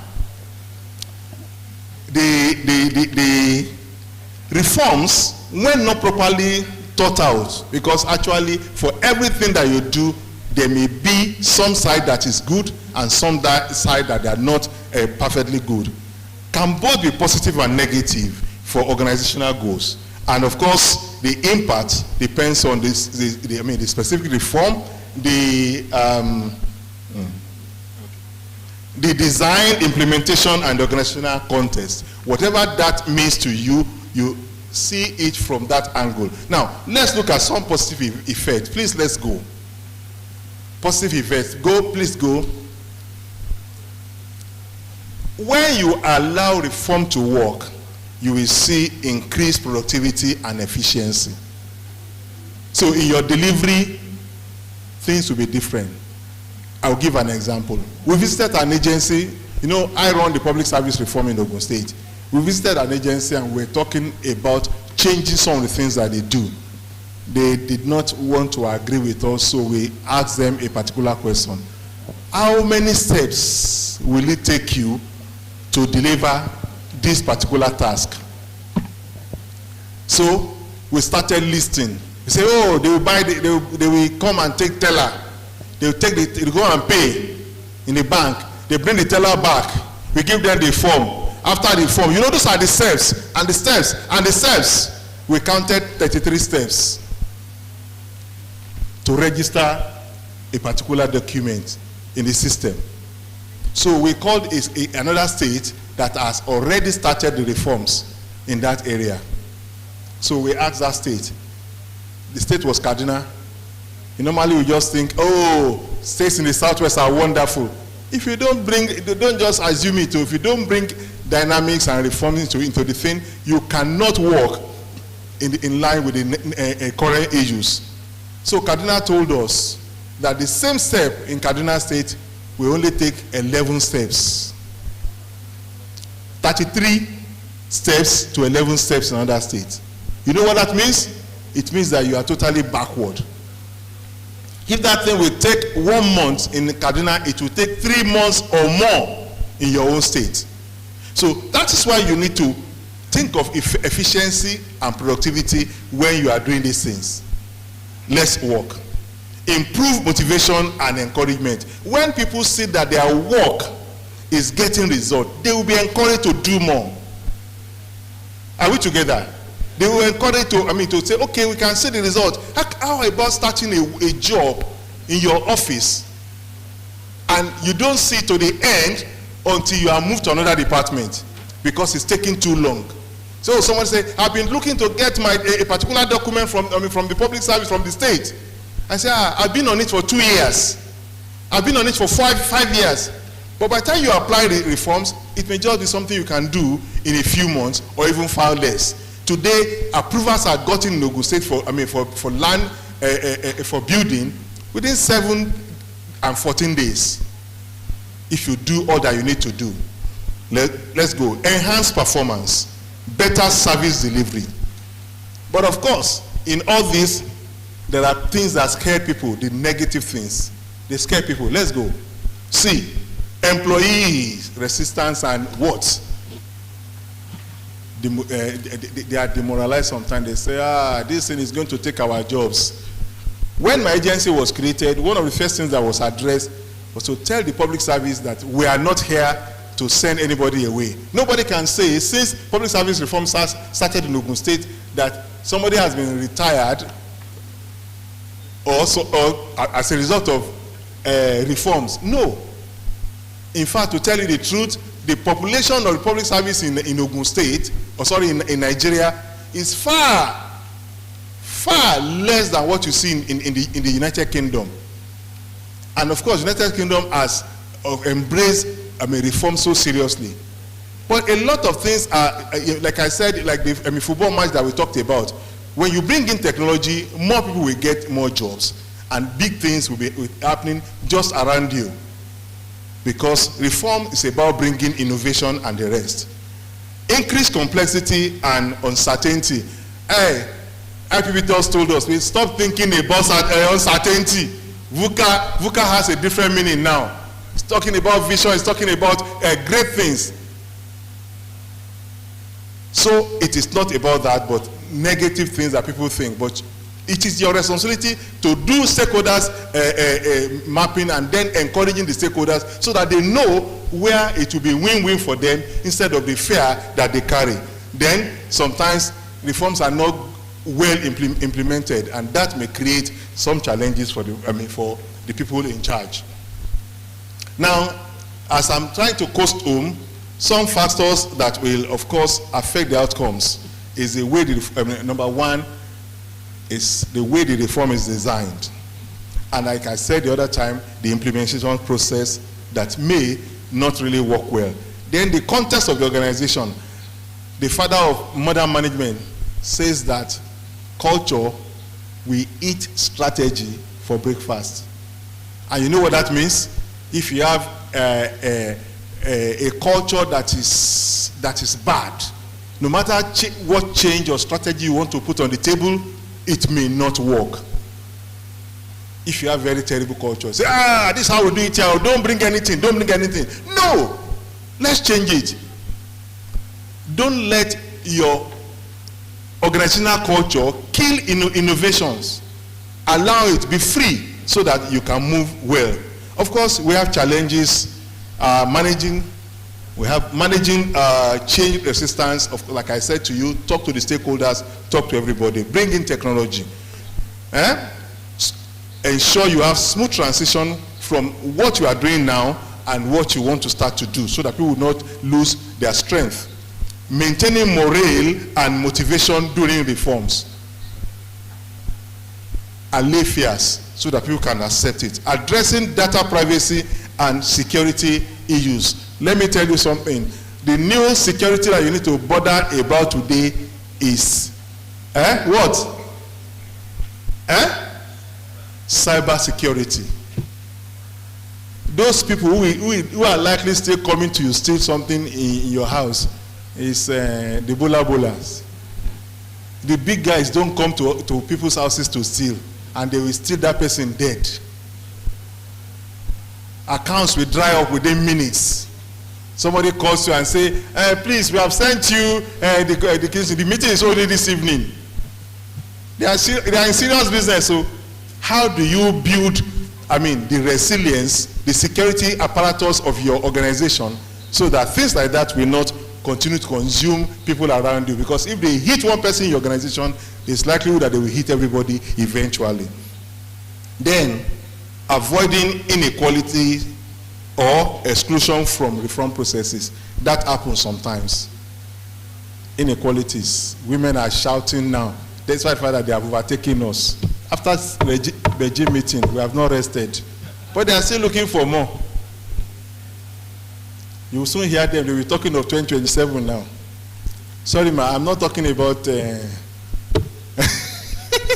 bring everybody on board so that everybody will feel secured.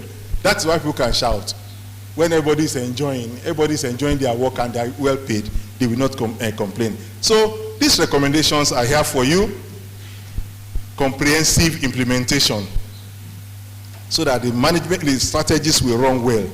Invest in ongoing training and skills development. Training is about everything. What you learned to do yesterday may be obsolete by today, and you continue to do something fresh about it. Let me give you a joke on that. Many years ago, when we started using the GSM and phones devices, myself and a neighbor, we were busy trying to teach ourselves something on our system. So we were standing at the car park. My wife greeted us as she went out. Maybe about 15-20 minutes later, she came back. We were still there trying to see this how to do it. She said, "Elofilana sikini." Go and label yourself as learners so that we know that you are still learning. Education is from the cradle to where? To the grave. New things are being learned every day. You see, I was almost shamed this morning, if not that I just used Ogun to do it. That thing was not working. It's not like the one I use in my office, the pointer. You need to continue to learn so that encourage people to also learn around you. Then M&E and knowledge management. Continue to see what people are doing, monitor it, and then encourage them to do better. Then document what you are doing. If you don't archive some processes, when they want to start them again or to replicate it in other organizations or departments, they will not have anything to learn from. Knowledge management. Archiving necessary thing to do, then promote transparency and inclusiveness. Don't try to do things for selfish reasons. Let there be transparent moves so that people will see that you really mean well and there's no problem about it. In conclusion, friends, colleagues, reforms significantly impact human capital management. It will help you to manage human capital better. And of course, improve service delivery better all the time. You can just try it. I've seen it work in the public service, and we are still waiting for more to happen. Strategic planning, stakeholders engagement, and continuous assessment are critical for successful reform outcomes. Embracing technology, you cannot run away from it. Our sisters, our wives are in the home. Say, please on the TV. They say, the children are not at home. They are the ones who know how to on it. No, you can't continue to have that. Get involved in everything that will make you technologically better and then advance. Thank you. God bless you. Thank you so much, sir. We've really had a great moment listening to you. Can you please put your hands together once again for Mr. Jolawo Yeneye? Thank you, sir. For my high PP to stand up and take an handshake, that means you've done well, sir. Question, please. Questions. Let's entertain 2 questions, please. Please, the floor is open. If you have questions, if you have queries, or you probably want to add to what has been said, we have space for just 4 people to speak. Maybe an addendum. Okay. Your silence means that. Okay. All right, sir. Just a minute. Okay, thank you. Thank you very much. My name is Dr. Shadari Shegun Anthony. Oh, Shadari Shegun Anthony from Abeokuta chapter. Now, when we talk about reforms, majority of the reforms being undertaken by the government, especially the one that have HR impacts, it's like we just import these reforms from different clients without looking at our own peculiar environment. And most times, those reforms have one issue or the other. So what do we do when these reforms are necessary and we need to bring them to our own client without and taking into consideration our own peculiarity? Thank you. Any other question? Yes, Mr. Larry, okay? Okay, then we have 3, 4. I have a lady now.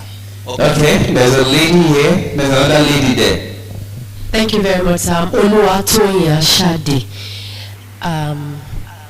I would have loved to take Oga up when he said that, when he mentioned that for the women and the wives at home, why should it be the women or the wives that wouldn't know how to put on the TV because the children are not at home?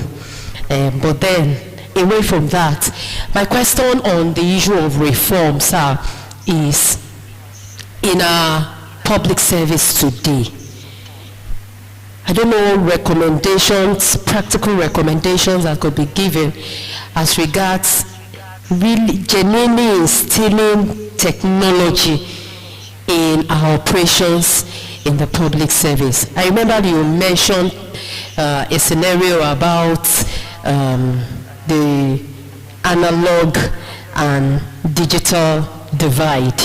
So how practical recommendations for some of us younger ones in the public service, it's maybe easier manipulating technology, or I wouldn't say manipulate, or making use of technology for our operations. But how do we sync that with our organs, our older, genuinely instilling it in our operations in the public service? Thank you, sir. Thank you. We have another question from there. We have a lady there. Then Mr. Larry, okay.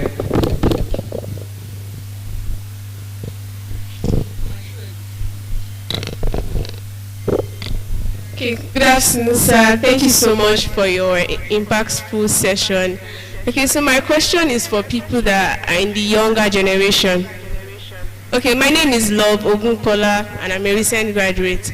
My question is for people that are in the younger generation. How do you strive? How do you put out yourself in the midst of people that are older than you rather? Like, you tell them something, you tell them your ideas, this is what I feel, this is what I believe, or it's not even telling you are doing something, and then they are telling you that, what do you know? Before you were born, I had already graduated, all those kind of things. And how do you really strive? How do you innovate and reform and do the best that you can be? without being rude, without being shouted at and looked down on. Thank you. Okay. For the Gen Zs, how do you cope? No problem. The last question, Mr. Okay? Mr. Larry, okay?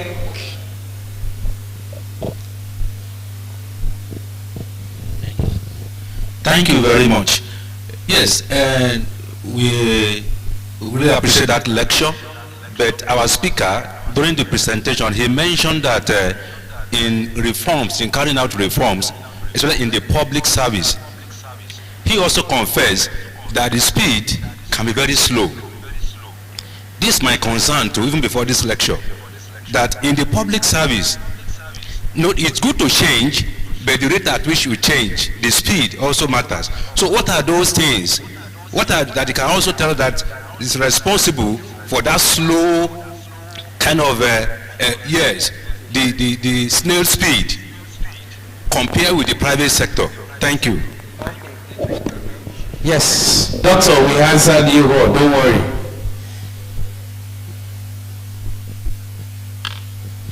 Oh, okay. Thank you so much, everybody. I really appreciate the fact that you are asking questions. So I was afraid when nobody was going to raise their hand. I thought, Abimoti goof. Now, let's start from Larry, okay? Okay, you know this, we have books that we work by, the regulations that we work by. And it's so like, you know, I first started by what Modi said, Modi of India, that when you don't attach law policies to some reforms, they work better. The unfortunate thing is that most of the things we do in the public service, my colleagues are here, they can tell you, they are in books. So if you do anything in trying to be inventive and it goes against the books, you are going to have problems. You can even be taken to court. I hope you get it now. So that is the problem. But the books are moving gradually. I'll tell you something, I don't like to say it, but that's the truth. The public service rules that we have now in Ogun State is 22 years old. Though we have started working on it, the new one has been completed, just waiting for signatures before they begin to work. But until they are endorsed. Now let me tell you, it's not about us trying with me. We're not trying to do this to discourage people or not to want to move forward. But you see, we are spending taxpayers' money. We cannot just change things ordinarily without necessarily doing great stakeholders inclusion where the taxpayers are also aware about it. In this hall, earlier this year, a paper was being delivered on the Public Service Day. And somebody said, why can't I just decide to remove all the ACs here and put another ones? He said, they will say, you must follow the public service rules. You must follow the financial regulations. Because the money you want to spend is not your money. Okay, I may say these ACs are bad. Bring new one, high-tech. What do you call them now? Inverters and all. It may be because I want to take this one to my house. And then because I want to buy the new ones at very high, high cost for my own benefit. So everybody will say, the procurement people will look at it and say, okay, you are doing the right thing. The engineers will come to test whether these ACs are still functional or you just change them. And the rest of the things and the rest of the things like that. That is why in some areas it's so difficult for us to just say, oh, we change everything. We must work at the speed of the people themselves. But the good news is this, like Ogun asked, the good news is this. We said you are the owners of everything eventually. We are fading out gradually. The obstacles you are seeing today, you will not see them again in some 5-10 years. That's the truth. 140 million people, give us another 5 years, you'll be much more. You will vote and vote. You will decide what kind of people will be in the public service, and then you can begin to bring these reforms faster than they are doing now. I hope you get what I'm trying to say. See, Ogukbola, do you get me now? Yeah, the way we do it at home, this is the way we still do it in the office. Your son takes a new idea and say, are you sure? No, no, no, no. Don't touch it. Don't do this. You can't drive. You can't do this. You can't. Why are you always in your room? You're always on your phone. But with time, as you prove to your, what do you call it now? To your superiors, your dad, your parents, they will continue to give you more responsibilities. Today, I don't talk to tenants again. My son does, because he's a lawyer. Say then leave this and leave it. Don't talk. I don't talk to them again. He will just write, and you will see them shaking. It is their time now.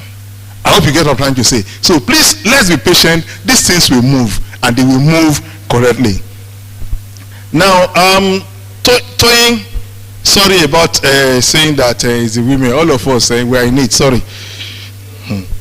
You know, my registrar is a woman, so don't indict me. Now, the issue of how we can also hasten this thing, I'll tell you that, to the glory of God, I was many years ago, I delivered a paper where I was talking about the information technology and the public service. And from there, we started thinking, and we started the CBT exams for promotion and the rest of the things like that. As before you say Jack Robinson, permanent secretaries now will have to write CBT exams, and also to by themselves make PowerPoints present, write it and present. If you cannot do it, you will not become permanent secretary. I'm sure you know that. So I give people, I challenge people in the office. I say, come and make presentation. You are begging me, or let it be next week. The day you will go for that interview, nobody to help you. Nobody to help you. So we are changing it gradually. Technology is taking over gradually. Even those of us you think we are old school, we are also forcing ourselves to change so that things will work quite faster. Then, like I said, the organs are going. Finally, Dr. Shadari. Now, see, they say in some cases you don't reinvent the wheel. So first you bring that thing as you have seen it work in some other places, then you bring it to fine-tune. Yes, you can have bright people who will just think something on their own all through. But of course, let's also remember that you also learn from other people. They talk of best practices across the world, best practices in different areas. You look at it and then begin to align them with your own ideas, your own population, your own need, and the rest of the issues like that. So it's not as if we are just bringing old things and we don't want them to work. But you see, you don't just start anything from nothing. That's the way I look at it. Let's start it gradually, get a reform from other places, get ideas from other places, then we begin to tune them in line with what your people need. At least somewhere to start. Thank you. God bless you. Please, I think you deserve more than that. Thank you very much, sir. Okay, right now we'd like to appreciate Mr. Oyinaye, Dr. Oyinaye rather, for that wonderful presentation and his ability to attend to all the questions. So at this time, I want to respectfully call on our immediate past president, Mr. Olusegun Majid, FCIPM, FNLI, to please help us do honor to our speaker. I think they tend to have a lot of things in common. He was the first person to go and appreciate him after his presentation. Mr. Majid was a going to the parliament. How do we do this? Okay.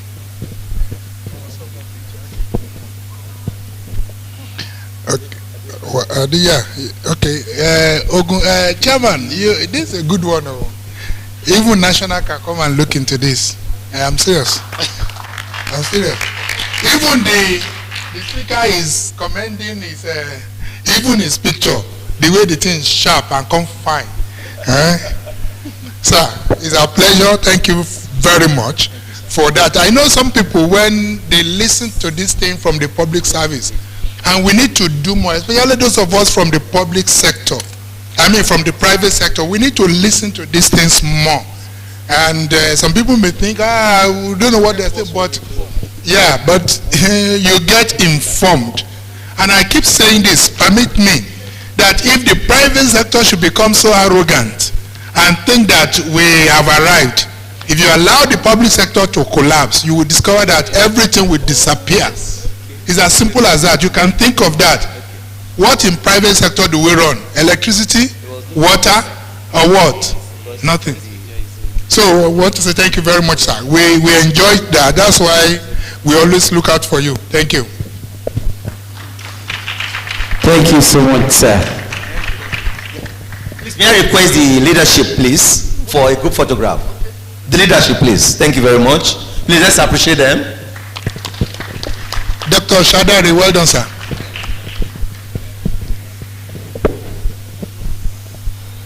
May I request Dr. Peter? Is he around? Mr. Peter? Okay, I think he's gone. Okay, all right. Ogunkule, yeah, I think he's gone. All right.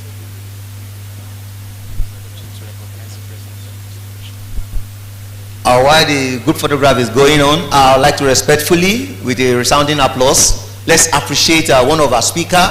You know, he did justice to the paper, I think, yesterday. Please, ladies and gentlemen, he came in on notice, but I noticed and recognize him. Put a hand together for Mr. Olushola Joseph, FCIPM. Is the chairman of Daniel Peterson Consorts. Please, let's appreciate him. Thank you so much, sir.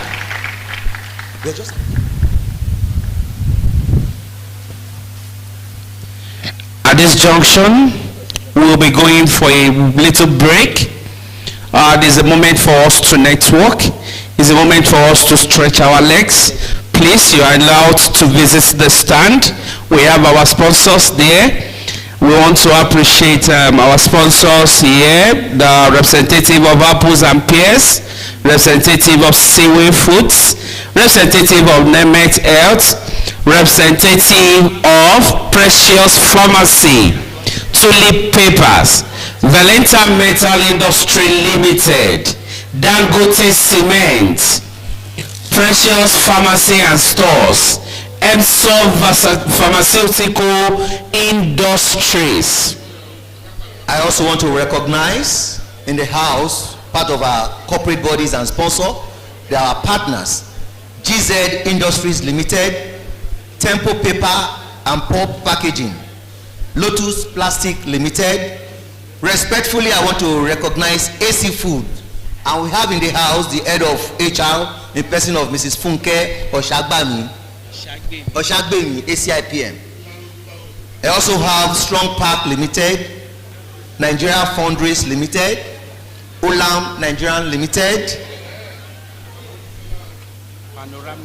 Panoramic Synergy Limited. We appreciate you. So at this point in time, ladies and gentlemen, please, let's be making our way out for the exhibition. Let's just check what Ogun State is exhibiting. We have just 10 minutes to do that while we call us back to the hall. In the meantime, while we are doing that outside, Remo and Ijebu chapter, please let us converge for a group photograph. And this applies to all the other chapters. It's please to have a photograph. Thank all you. chapters, let's have the group photograph outside. Let's network. Please, it's not only Remo Ijebu people. Let's mix together and have group picture. Abekuta, Agbara, LCCG, Okemoson, Otala. Please, let's meet outside. Let's network. Let's get our contacts. Let's relate with one another. And we'll be back in the next 5 to 10 minutes. Thank you. We'll see you then.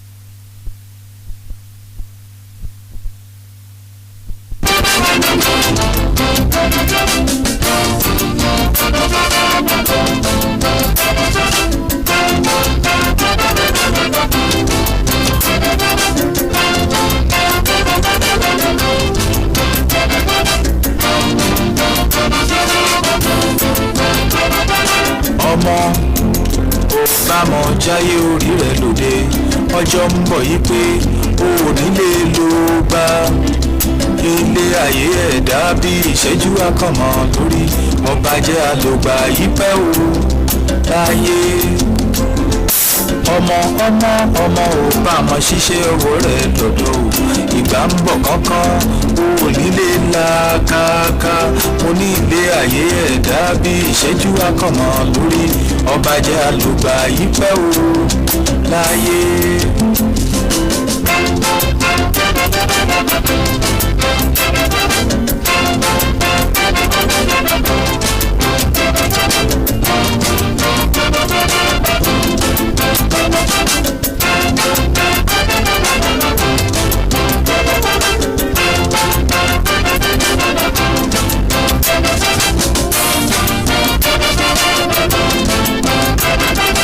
ọmọ ò bá wọn jáyé orí rẹ̀ lòde ọjọ́ ń bọ̀ yí pé o nílé ló gbà ilé ayé ẹ̀dá bí ìṣẹ́jú akọ̀mọ́ lórí ọba jẹ́ àlùgbà yí pẹ́ o láyé ọmọ ò bá wọn ṣiṣẹ́ ọwọ́ rẹ̀ lọ́dọ̀ ìgbà ń bọ̀ kankan o nílé làkàkà mo ní ilé ayé ẹ̀dá bí ìṣẹ́jú akọ̀mọ́ lórí ọba jẹ́ àlùgbà yí pẹ́ o láyé.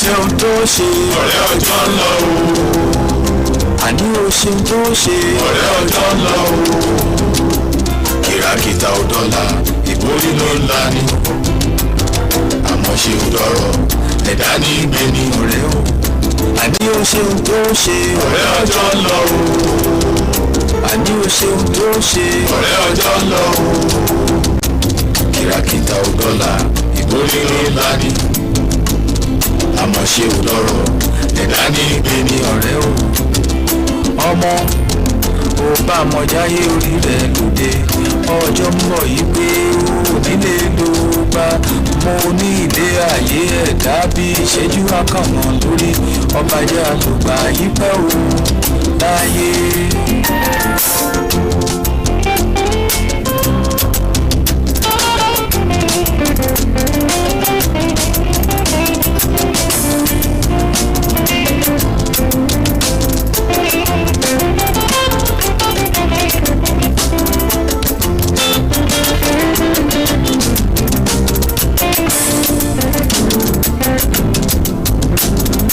ọmọ ò bá mọ jáyé orí rẹ̀ lòde ọjọ́ ń bọ̀ yí pé o ò nílé ló gbà ilé ayé ẹ̀dá bí ìṣẹ́jú akọ̀mọ́ lórí ọba jẹ́ àlùgbà yí pẹ́ o láyé.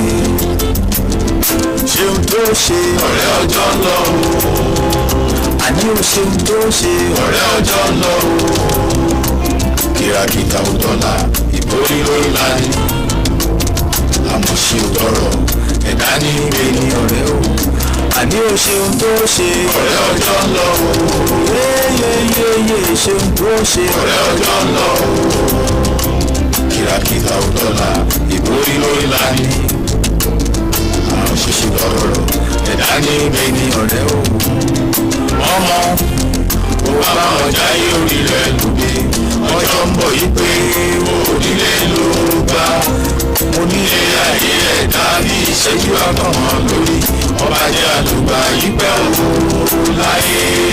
yéyéyéyé ọmọ ò bá máa ṣiṣẹ́ ọ̀rẹ́ lọ́dọ̀ ìgbà ń bọ̀ kankan o nílé làkàkà mo ní ilé ayé ẹ̀dá bí ìṣẹ́jú akọ̀mọ́ lórí ọba jẹ́ àlùgbà yí pẹ́ o láyé.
They love me stereo.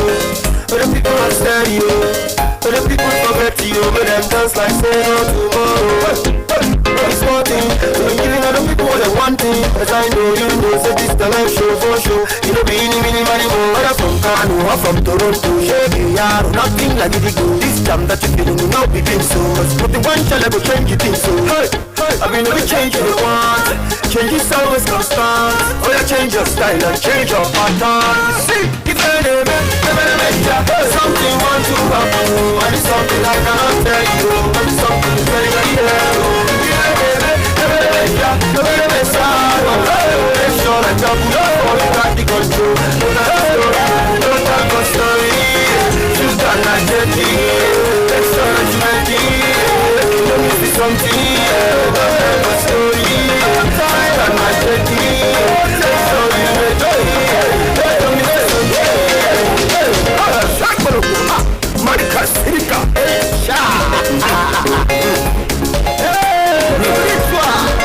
I never see anything, I never know what you want hit them. I never know what you want touch them. One hit them, one for the to be sporting, to be giving other people what they wanting. As I know you know, so this the life show for show. You know be any mini money more. Whether from Kano or from Toronto, yeah, nothing like it go. This jam that you feeling will not be been so. But the one shall ever change it. Something want to follow, and something I have, and something if there's something you want, make sure I don't fall in that because don't talk a story. You cannot get it. Make sure that you're ready. Make you know me see something. Don't talk a story. You cannot get it. Make sure you're ready. Make you know me see something. Never make a yard. Never make a yard.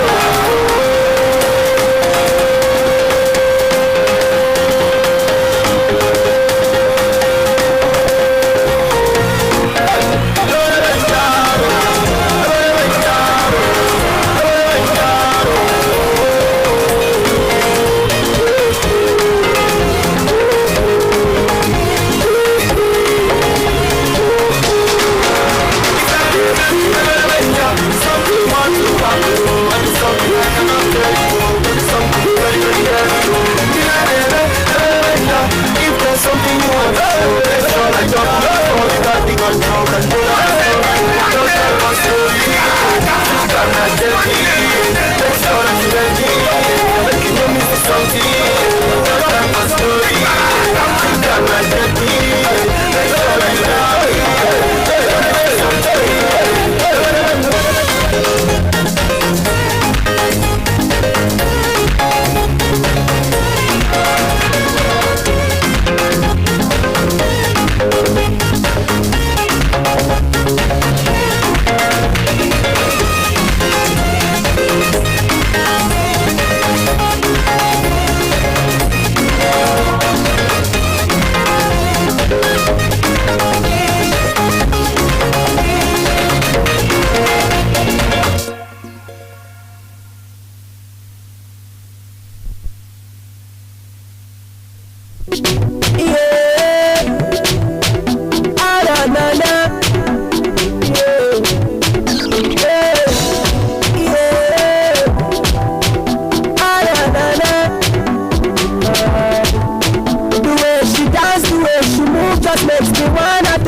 lẹ́bi. Bọ́bá ní òní ló máa mú ọ̀la ló máa mú ọ̀ṣẹ̀ fòyà. Ìjọ ń bẹ lẹ́sẹ̀ rẹ̀ ó bèbí. Ìwọ ṣáàmà tó láì fẹsẹ̀ kọ́ bèbí. Ìjọ ń bẹ lẹ́sẹ̀ rẹ̀ ó bèbí. Ìwọ ṣáàmà tó láì fẹsẹ̀ kọ́ bèbí. The way you lie, why you come on, I love the way you lie, girl, you come on, the way you lie, why you come on, I love the way you lie, girl, you come on. She made me no shot lady, I want you to be my honey, I want you to be my lady. I'm the best with the spray of study. She be so clean, shot lady, I do easy no shot lady, just to give it to the spot my baby. Ọkọ mi ló máa lé ní oyà Fúnkẹ́. Bàkúrúmọ̀ kọjọ dáadáa. Àlìmọ́ bàkúrúmọ̀ kọjọ dáadáa. Tọ́lárí bàkúrúmọ̀ kọjọ dáadáa. Fọlákẹ́ bàkúrúmọ̀ kọjọ dáadáa. Fúnkẹ́ bàkúrúmọ̀ kọjọ dáadáa. Àlìmọ́ bàkúrúmọ̀ kọjọ dáadáa. Tọ́lárí bàkúrúmọ̀ kọjọ dáadáa. Fọlákẹ́ bàkúrúmọ̀ kọjọ dáadáa. Aláàjì M.O. Balógun akínyí o ẹ̀nà mi lówó gómìnà mi Fáṣọlá bàbá àríyí o ẹ̀nà mi lówó Mrs. J.M. Balógun. Years.